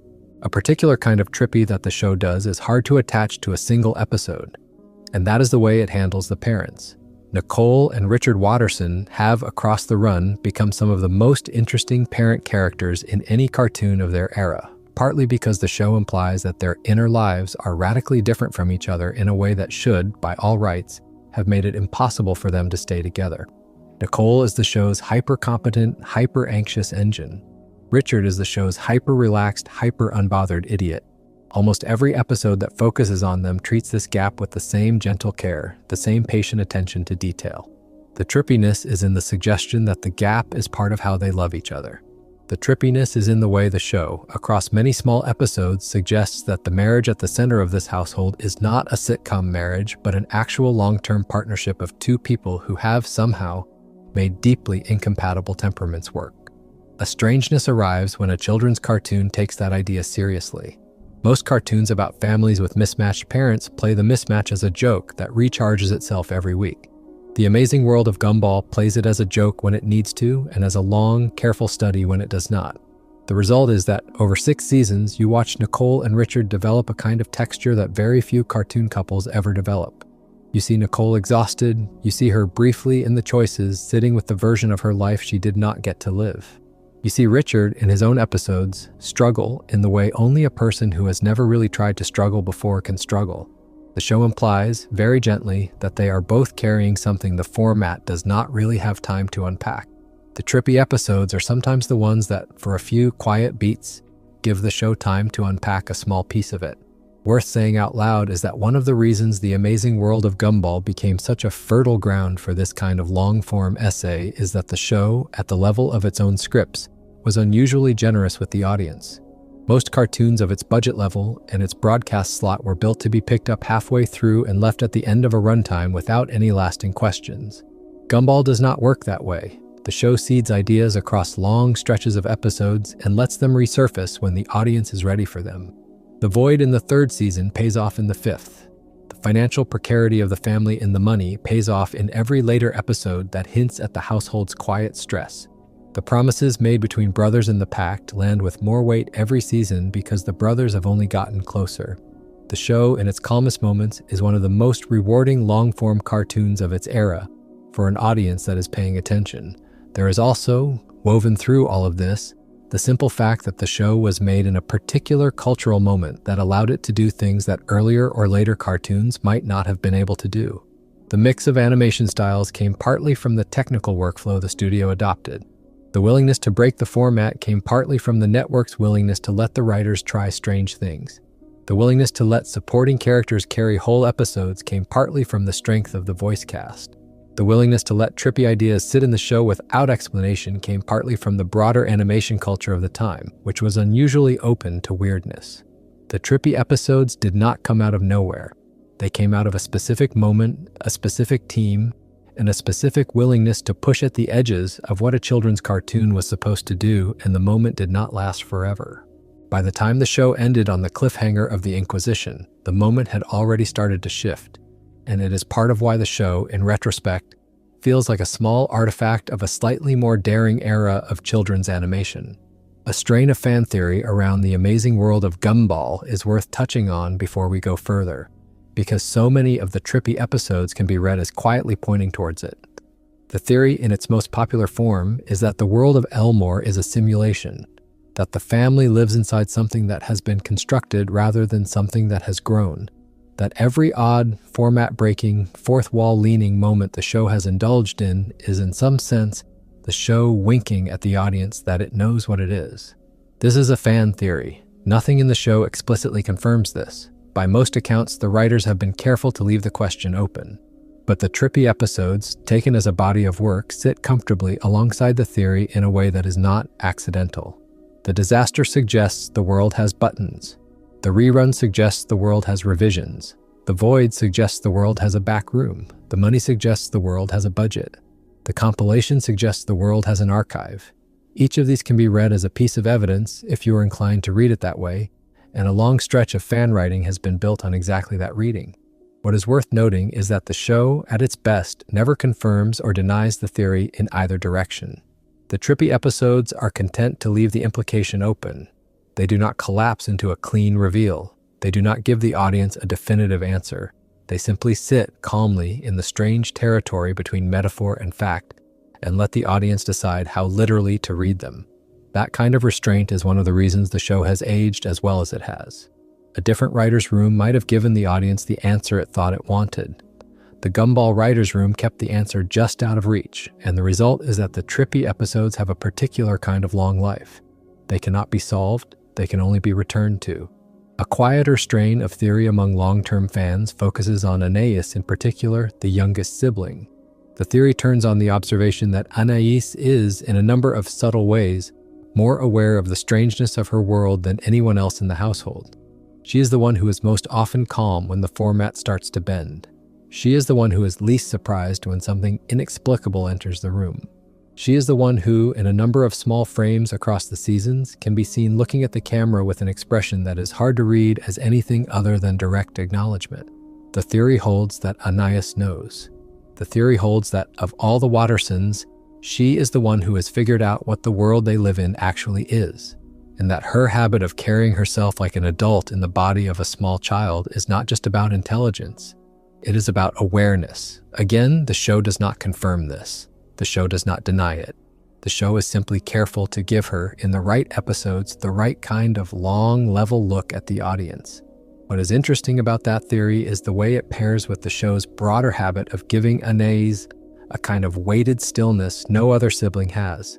If she has been aware of her world since infancy, if she has been watching the format from the inside since before she could speak, then her loneliness across the run of the show takes on a different color. She is not alone because she is the smart one. She is alone because she is the awake one.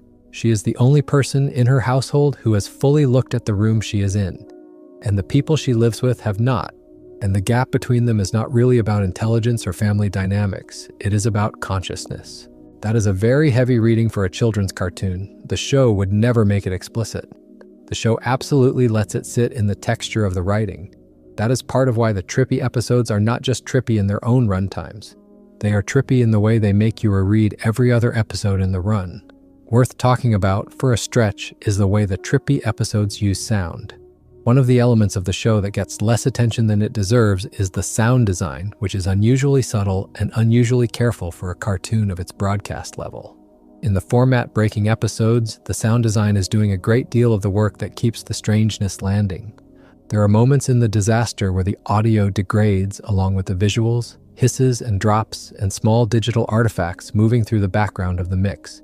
There are moments in the void where the white room is so quiet that the ordinary background hum of the show, the small ambient layer that you have stopped noticing, is briefly absent, and the silence that replaces it is unnerving in a way that no visual could have managed alone. There are passages in the looped readings where the audio of the repeating scene starts to acquire a small recursive edge, as though the recording is being played from a copy of a copy of a copy. The sound design is one of the under-examined reasons these episodes work as well as they do. There's also the music. The show's score across the seasons is one of the more inventive things in any cartoon of its era, and the Trippy episodes are some of the places where the composers were given the most space to push at the edges of what a children's cartoon score could be. There are stretches of the singing where the music does work that no other element of the episode could have done. There are passages in the origins where the music sits with the silence in a way that is closer to a film score than to a sitcom. There are pieces in the boredom and in the looped readings where the score itself starts to thin out, dropping instruments out of the mix as the world inside the episode loses detail. The trippy texture of these episodes is not just a visual achievement, it is a collaboration between every department of the show, and the audio team in particular tends to get less credit than they deserve for keeping the strangeness honest. The show also has a very specific relationship with the geography of California in the sense that Elmore is implied to be a town in a real-world place that the show occasionally lets in. As far as fans have pieced together, the town's layout draws on real Northern California suburbs, and the school and certain buildings borrow from real places in San Francisco. There are jokes about the cost of housing. There are jokes about the school system. There are jokes about the way people talk about technology. The trippy episodes tend to be the ones in which the show, for a few frames, lets the real world bleed into Elmore in a way that the rest of the run politely keeps at arm's length. The internet, in particular, is one of the clearest examples. The sale is another. The money is another. The show implies gently that there is a layer of real, recognizable culture sitting just behind Elmore at all times, and that the trippy episodes are sometimes the ones where that layer becomes visible for a moment before the format closes back in. That is one of the quieter ways the show earns a long life in the imaginations of viewers who grew up with it. The trippy episodes are not pure fantasy. They are very lightly disguised pieces of cultural observation. A particular kind of viewer experience that the trippy episodes tend to produce is worth describing because it is one of the reasons people end up returning to the Amazing World of Gumball at midnight. The trippy episodes do not really wake you up. They do not really jolt you. They have a particular quality of being weird in a calm way, weird in a quiet way, weird in a way that you can drift through without being snapped out of your drift. The chaos episodes of the show, the loud ones, the fast ones, the ones built around physical slapstick and screaming are not really late-night material. The trippy episodes are. The trippy episodes have the rhythm of dreams. The trippy episodes let you watch them through a half-lidded gaze and absorb them in the way you absorb something at the edge of sleep, where the details are not really sharp but the atmosphere is. That is part of why the show has acquired such a loyal late-night audience over the years. The trippy episodes are, in a real sense, lullabies in disguise.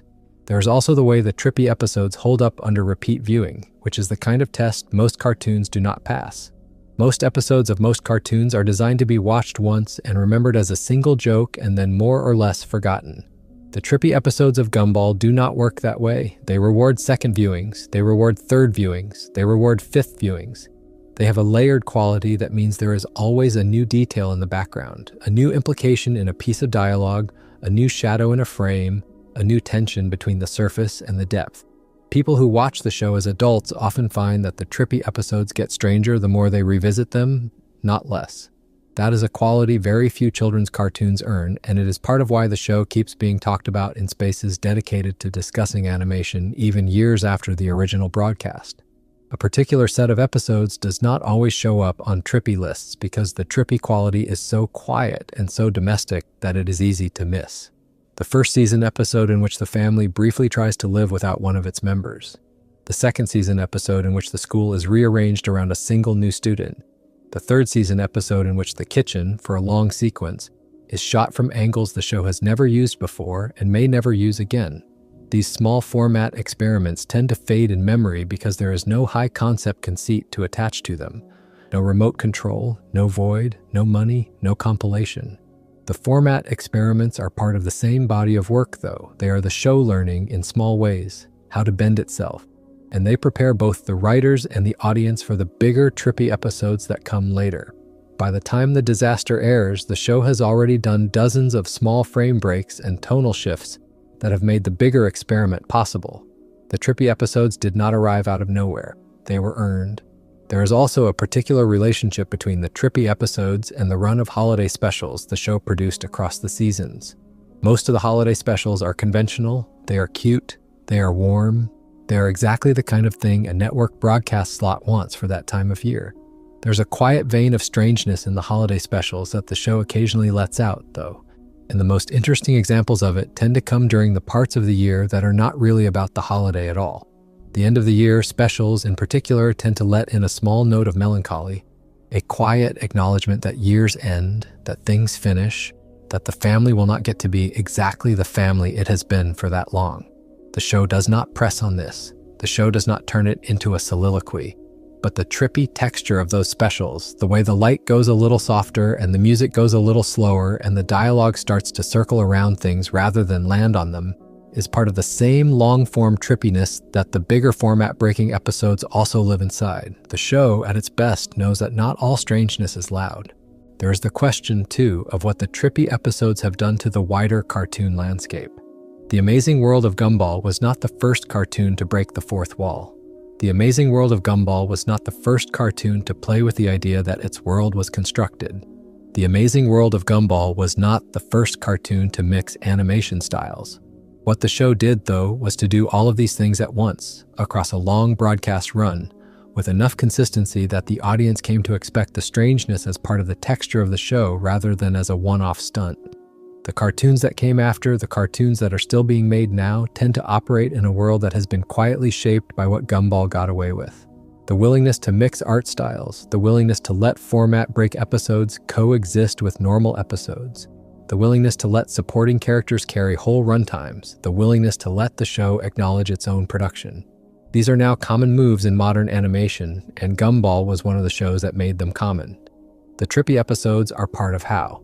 They were the proof of concept. They were the case study.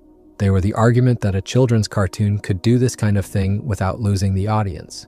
There is a strange and slightly beautiful relationship between the trippy episodes and the way the show's characters are designed to look. Gumball, the central character, is drawn with proportions that should not really work but somehow do. A small blue cat with a large round head and a mouth that can stretch into almost any expression the writers need. Darwin, his brother, is built from a similarly impossible logic. A small orange fish form sitting on a pair of legs that should not be able to carry it. Anais is a pink rabbit with the bearing of an exhausted parent. Nicole is a tall blue cat with the posture of a woman holding the world together. Richard is a large pink rabbit with the bearing of a man who has decided not to worry. None of these designs would have made it through a more conservative network. The fact that they did is part of why the show was able to do everything else it did, because once you have agreed that this family looks the way it looks, you have agreed to a world where almost anything else can also look the way it looks. The trippy episodes are the natural endpoint of that visual logic. They are what happens when the world that already allows these designs decides to push a little further into what designs are actually possible. There's also the way the show treats time. Across the run, the children do not really age. The Wattersons live in something close to a cartoon stasis, the same school year continuing on forever, the same age range for the kids continuing on forever, the same furniture in the same house continuing on forever. The show acknowledges this in passing in a number of episodes. The show implies gently that the family is, in some sense, trapped in a particular slice of time. The trippy episodes are some of the only ones that name this directly. The rerun names it through repetition. The looped readings name it through smaller repetition. The compilation names it through replay. The reading across all of these is that the household has been living the same long suspended moment for years, and that the trippy episodes are the ones where the suspension becomes visible. That is one of the quieter pieces of long-form storytelling the show ever pulled off, and it is one of the reasons the trippy episodes feel like they belong together as a body of work rather than as a series of one-off experiments. A particular line of thought worth following is why so many of the trippy episodes feel comforting rather than alarming. A different show, with a different set of writers and a different visual signature, could have used the same conceits to make episodes that genuinely unsettled the audience. Gumball almost never does that.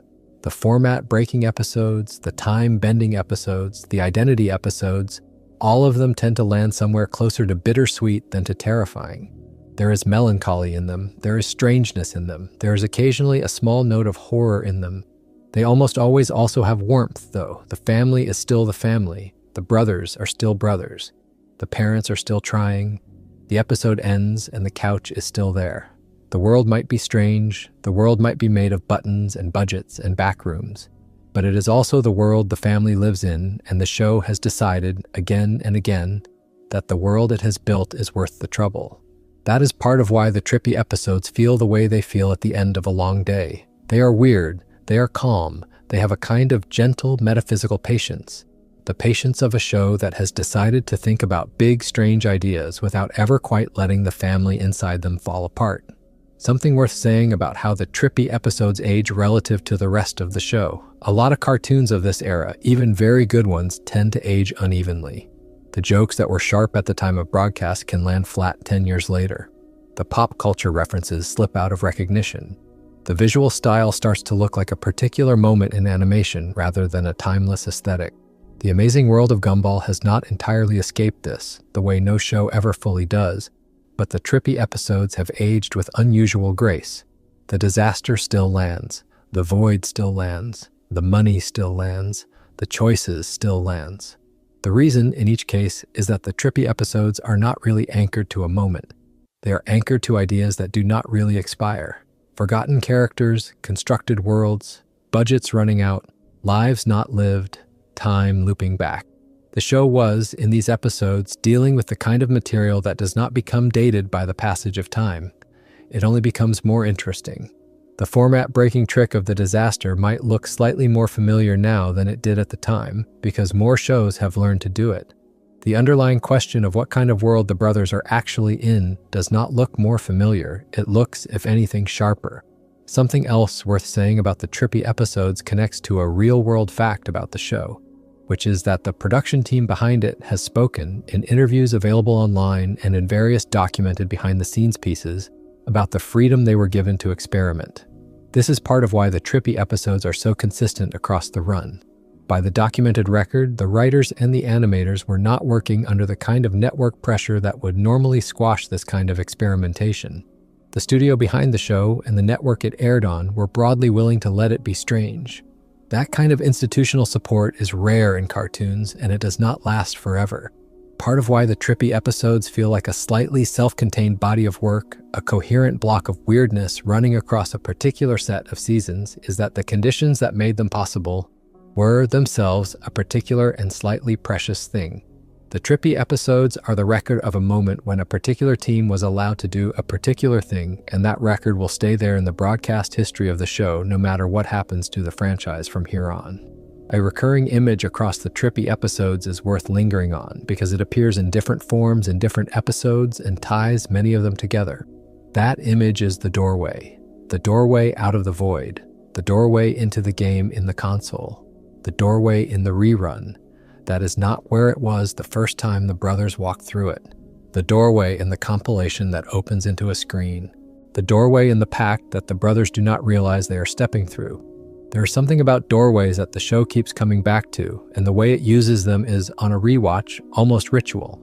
A doorway is a small format change in itself. A doorway is where one frame ends and the next begins. A doorway is where the world has the option to be slightly different on the other side.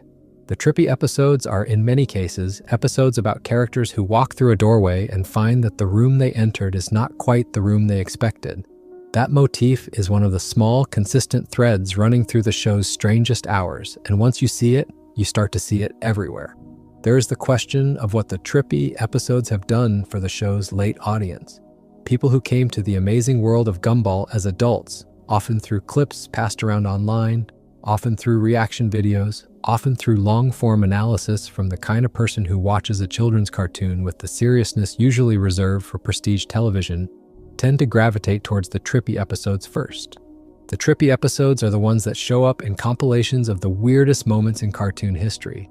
The Trippy episodes are the ones that get isolated and dissected on the kinds of forums where animation is taken seriously. The Trippy episodes are the ones that an entire late audience came to the show because of, and which an entire late audience has stayed for. That is not an accident. That is the Trippy episodes doing exactly what the Trippy episodes were designed to do, which is to be the doorway into the larger show.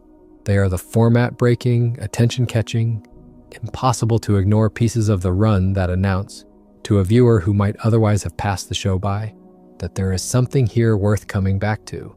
There is also the question of what the Trippy episodes have given the broader fan community. The fan communities around the Amazing World of Gumball, which have continued to operate online for many years now, tend to be unusually attentive to small details. There are entire forum threads dedicated to single frames from single Trippy episodes. There are long video essays that focus on the implications of a single line of dialogue from the void. There are theories about the relationships between Rob's behavior in different episodes that take longer to read than the episodes themselves. The Trippy episodes are the soil in which this kind of attention grows. They reward the kind of close reading the fan community brings to them, and they keep generating new readings as new viewers find them. That is one of the most lasting effects the Trippy episodes have had, which is to make the show a place where careful watching is rewarded with more and stranger material the closer you look. There is, in the end, the long-term question of what happens to the show now. The Amazing World of Gumball ended its broadcast run on a cliffhanger, with the planned continuation pushed back and delayed and reshuffled in a way that, by the time the script is being written, has produced new material in the form of announced follow-up content that is still working through release. That material may resolve the cliffhanger of the Inquisition, that material may not. The fan community has, over the years between the original broadcast and the announced continuation, generally agreed that they want a proper conclusion, but it is also generally understood that whatever conclusion arrives will be working against years of accumulated expectation.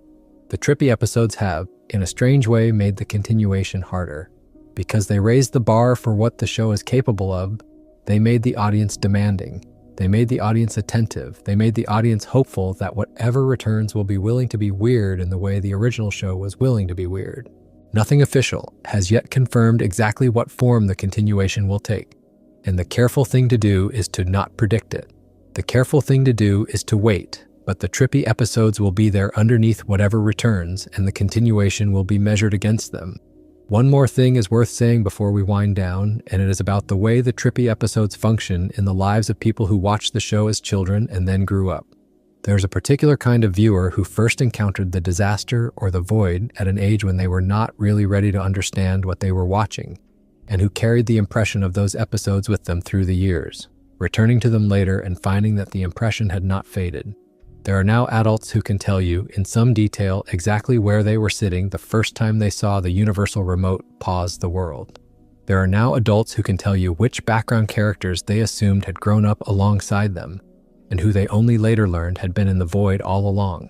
There are now adults who can tell you exactly which moment of the compilation gave them a small, unnameable feeling that they did not have words for at the time, and that they still do not entirely have words for now. The Trippy episodes have, for a particular generation, become a piece of childhood that did not turn out to be ordinary the way other pieces of childhood often turn out to be. They have become a kind of small, slightly haunted shelf in the memory, and they have a way of staying there. A way of reading the entire body of Trippy Gumball episodes, taken together, is as a long, quiet meditation on the question of what kind of world it is acceptable to grow up in. The show, in these episodes, keeps returning to the same set of concerns. The world is constructed. The world has rules. The world has people who have been left out. The world has costs the children do not always see. The world has a back room. The world has a budget. The world has revisions. The world has roles. The world has bonds that the format respects. The world has people who are forgotten. And inside all of that, the family at the center of the show keeps going. They keep eating. They keep arguing. They keep loving each other. They keep, in the smallest and quietest ways, choosing the version of the world they live in. The Trippy episodes are not really about the strangeness of the world. They are about the family at the center of it, and the way that family keeps choosing to be a family even when the format the family lives inside refuses to behave. That is a deeply unfashionable thing to argue in the kind of essays that have been written about the show. It is also, on a rewatch, almost impossible not to feel. A particular thread worth pulling on is how the Trippy episodes interact with the show's school setting. Elmore Junior High is, on the surface, an ordinary cartoon school with a classroom full of impossible students and a small handful of recurring teachers. On a rewatch with the Trippy episodes in mind, the school becomes something stranger. It becomes a kind of laboratory, a place where the show keeps testing the rules of its own world. There is the classroom shot from too many angles. There is the way different art styles sit at the same desks. There is the way the teachers themselves are sometimes drawn as if they are not entirely from the same show. The school in Elmore is one of the few constants across the run, and the Trippy episodes use it as a stage for some of their most patient experiments. The classroom feels normal in the way an ordinary classroom feels normal to a tired child, which is to say not really normal at all when you stop to look at it. The Trippy episodes are sometimes the ones that simply stop and look. There is also the long, slightly quiet thread about Miss Simeon, the teacher who has been a fixture at the front of the classroom since the first season.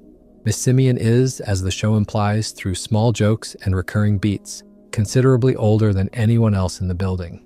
The implication is that she has been a teacher in some form or another for a long, long time. The show plays this for laughs across the seasons. The Trippy episodes, in passing, let it sit with a slightly different weight. If a teacher has been teaching since the dawn of time, the school she stands in front of starts to feel like a particular kind of place, a place that has held its shape through many different versions of the world. The reading lands quiet and full. Elmore Junior High is, on some level, an institution that predates the rest of the show. The Trippy episodes are the ones that let you feel that without ever quite saying it. Something to be said about the way the show handles love. Across the run, several of the characters develop relationships, and the trippy episodes are some of the places where those relationships take on their strangest shapes. The relationship between Gumball and Penny, which is one of the longer-running emotional engines of the show, is treated in some of the trippy episodes with a kind of mythic seriousness that the rest of the show usually undercuts with comedy. The way the show implies their connection is not as a sitcom plot, but as something with weight, something with cost, something with implications that go further than either of them quite realizes. The trippy episodes are sometimes the ones where Penny's relationship to her own form becomes most visible, where the long story of who she actually is gets to surface for a few quiet beats. The way the show implies that her transformation across the seasons is part of a longer process of learning to let herself be seen is one of the more careful pieces of long-form writing in any children's cartoon of its generation. The trippy episodes are sometimes about the family, they are sometimes about the school, they are sometimes about the world, they are sometimes about a couple of small kids trying to figure out how to be honest with each other in a town that, by its own quiet rules, makes honesty harder than it should be. Something worth saying about the way the trippy episodes treat dreams. The Amazing World of Gumball does not actually do a lot of explicit dream episodes in the sense of episodes that announce themselves as taking place inside a character's sleeping head. The trippy episodes share a kinship with dreams that you cannot really miss, though.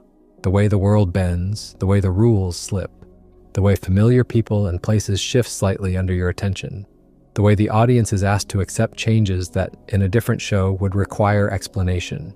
The trippy episodes operate, in their own way, on dream logic. They do not require justification, they do not require setup, they do not require a clean cause for every effect. They simply let the strangeness happen and trust the audience to follow. That is one of the reasons they make such good viewing for the part of the day when attention is loose. They are themselves structured the way the last hour before sleep is structured. They drift, they acknowledge, they let go. There is also the matter of what the trippy episodes do not do, which is, in its own way, just as important as what they do. The trippy episodes do not, in general, undo the events of other episodes. The trippy episodes do not, in general, rewrite the character histories that have been carefully built across the seasons. The trippy episodes do not, in general, use their strangeness to cancel anything. They use their strangeness to add. They add a back room. They add an archive. They add an alternate timeline. They add a hidden character. They add a doorway. They make the world of the show bigger, not smaller. That is a particular discipline that the show maintained across most of its run, and it is part of why the trippy episodes feel coherent as a body of work rather than chaotic. They were strange in a generous way. They were strange in a way that gave the audience more to think about rather than less. One more piece is worth talking about before we close, which is the way the trippy episodes function as a kind of unofficial commentary on the act of watching television. Almost every trippy episode, in one form or another, takes the experience of being a viewer and reflects it back to the audience. The disaster is about the remote control. The compilation is about replay. The rerun is about rewinding. The looped readings are about repeating. The internet is about the network you watch the show on. The boredom is about the long, half-asleep afternoon that ends with you turning the show on. The show, across these episodes, keeps quietly turning its attention to the act of viewing itself, and the reading lands calm and full. The audience is part of the format. The audience is part of what makes the trippy episodes work. The audience is, in some sense, the missing piece that the show has been gesturing at this entire time. There is no disaster without a viewer. There is no compilation without a viewer. There is no Inquisition without a viewer who knows that the show has not aired its next episode and is waiting all these years for it. The trippy episodes turn the act of watching into a kind of slow collaboration between the show and the people watching it, and the people watching it have been holding up their end of the collaboration ever since. There is a small set of moments scattered through the show that are not really episodes in their own right, but are, in their own way, just as trippy as anything in this list. The single frames where a background character looks at the camera in a way they should not. The single beats of silence where the music drops and the world holds its breath. The single shots where the framing puts the family in the middle of a composition that feels older than the show itself. The kind of composition you would expect from a painting rather than from a cartoon. The single lines of dialogue where a character says something that, on a rewatch, lands with a weight that no one inside the episode noticed at the time. The show is full of these. They are not what the marketing focused on. They are not what the trailer selected. They are not what the social media clips circulated. They are quieter than that. And they are the kind of moments that are easy to miss in a single viewing, but that, taken together, form a kind of secret layer in the show that the trippy episodes happen to surface most clearly. There is, in the Amazing World of Gumball, a quiet, steady, almost reverent attention to the way small moments accumulate, and the trippy episodes are the ones in which that attention becomes visible. There is a long tail of the trippy quality of the show that lives in the way certain things are never explained. The void is never fully explained. The remote is never fully explained. The reason the world has a budget is never fully explained. The reason the family lives where they live is never fully explained. The show could have explained any of these. The show, in a different mode, would have spent entire episodes on world-building lectures that filled in the gaps. The trippy episodes mostly do not bother. They let the gaps stay. They trust the audience to live with the unexplained, and the audience, by and large, lives with it gratefully. There is something deeply restful about a show that does not feel the need to answer every question it raises. There is something soothing about a show that knows when to stop talking. The trippy episodes are some of the clearest examples of this restraint. They give you a strange thing. They let you sit with it. They do not over-explain it. They move on. There is the way the trippy episodes affect the rest of the run. After you have seen The Void, every background character at Elmore Junior High has a different weight. After you have seen The Disaster, every status quo reset at the end of every other episode has a different texture. After you have seen The Money, every ordinary day in the Watterson household has a slightly different quality. The awareness that there is, somewhere, a budget keeping it all going. After you have seen The Choices, every shot of Nicole looking out a window carries a slightly different freight. After you have seen The Compilation, every flashback the show ever attempts carries a slightly different implication. The trippy episodes are not standalone artifacts. They modify the meaning of every other episode in the run, both backwards and forwards. They are the lenses through which the rest of the show is, in some sense, best understood. You can watch The Amazing World of Gumball without them. The show still works without them. Once you have seen them, though, the show becomes a richer and stranger thing, and the rewatch value of every other episode goes up. There's also a way in which the trippy episodes work as a kind of preparation for adulthood. This sounds heavy for a children's cartoon, and the show would never frame it this way. The trippy episodes, taken as a body of work, introduce a particular kind of audience at a particular age to a particular set of ideas that they will end up needing later in life, though. The idea that the world has rules they did not write. The idea that the world has hidden architecture. The idea that the people who are missing from the room sometimes used to be in the room. The idea that the choices their parents made shaped the household they grew up in. The idea that belief and attention and care are forces that shape the world around them. The idea that ambition can warp the people around them. The idea that being forgotten is its own kind of harm. The idea that being remembered is its own kind of grace. The show does not deliver any of these as lessons. The show simply lets them sit inside episodes that are otherwise funny and warm and strange. A child watching these episodes does not necessarily come away with a thesis statement. A child watching these episodes does come away with a sense, slowly built, that the world is bigger and stranger than it looks, and that the people who love them are still trying to make it work. That is a particular kind of gift for a children's cartoon to give. There is the simple fact that by the end of the show's broadcast run, The Amazing World of Gumball had become one of the most distinctive cartoons of its generation, and the trippy episodes were a large part of the reason. The show could have stayed a competent, well-drawn family comedy. The show chose, again and again, to push at the edges of what its format could do, and the result is that the show is now remembered, by the audience that grew up with it and the audience that found it later, as something braver than the average broadcast cartoon. The trippy episodes are the proof of that bravery. They are the record. They are what the team behind the show decided to risk during the years they were allowed to risk things. The risk in the end paid off, both in the long form. Attention the show continues to receive, and in the fact that the trippy episodes have become a kind of shared cultural memory for the people who watch them. By the end of any long enough night of watching Trippy Gumball episodes back-to-back, the cumulative effect is hard to describe and easy to feel. The world starts to look like its world.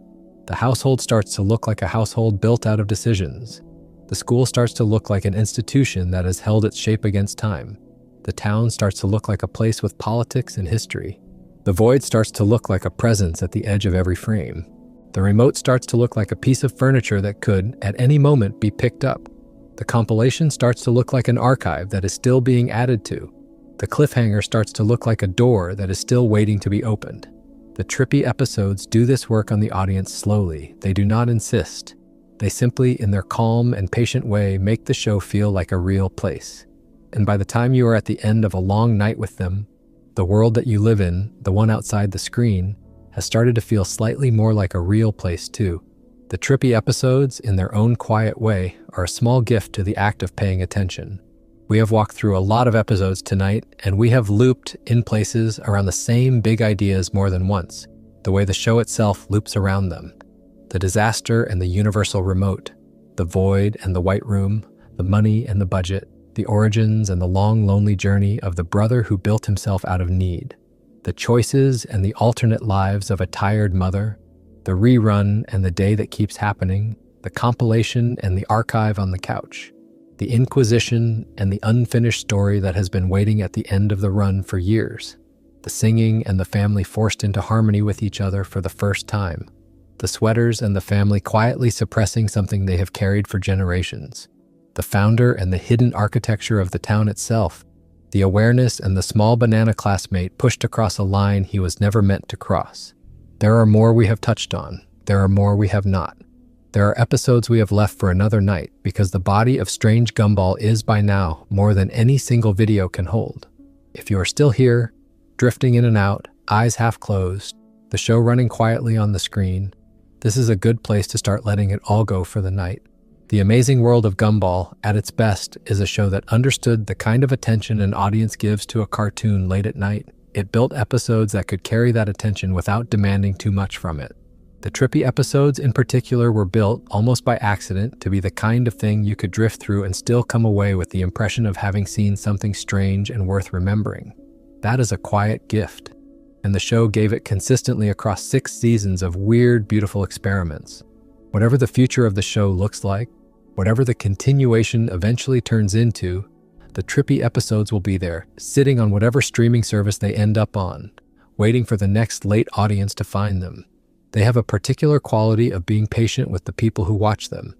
They are not in a hurry. They never were. They have all the time in the world to be strange, and they have all the time in the world to wait. If you enjoyed the video, make sure to subscribe, and I'll see you in the next one.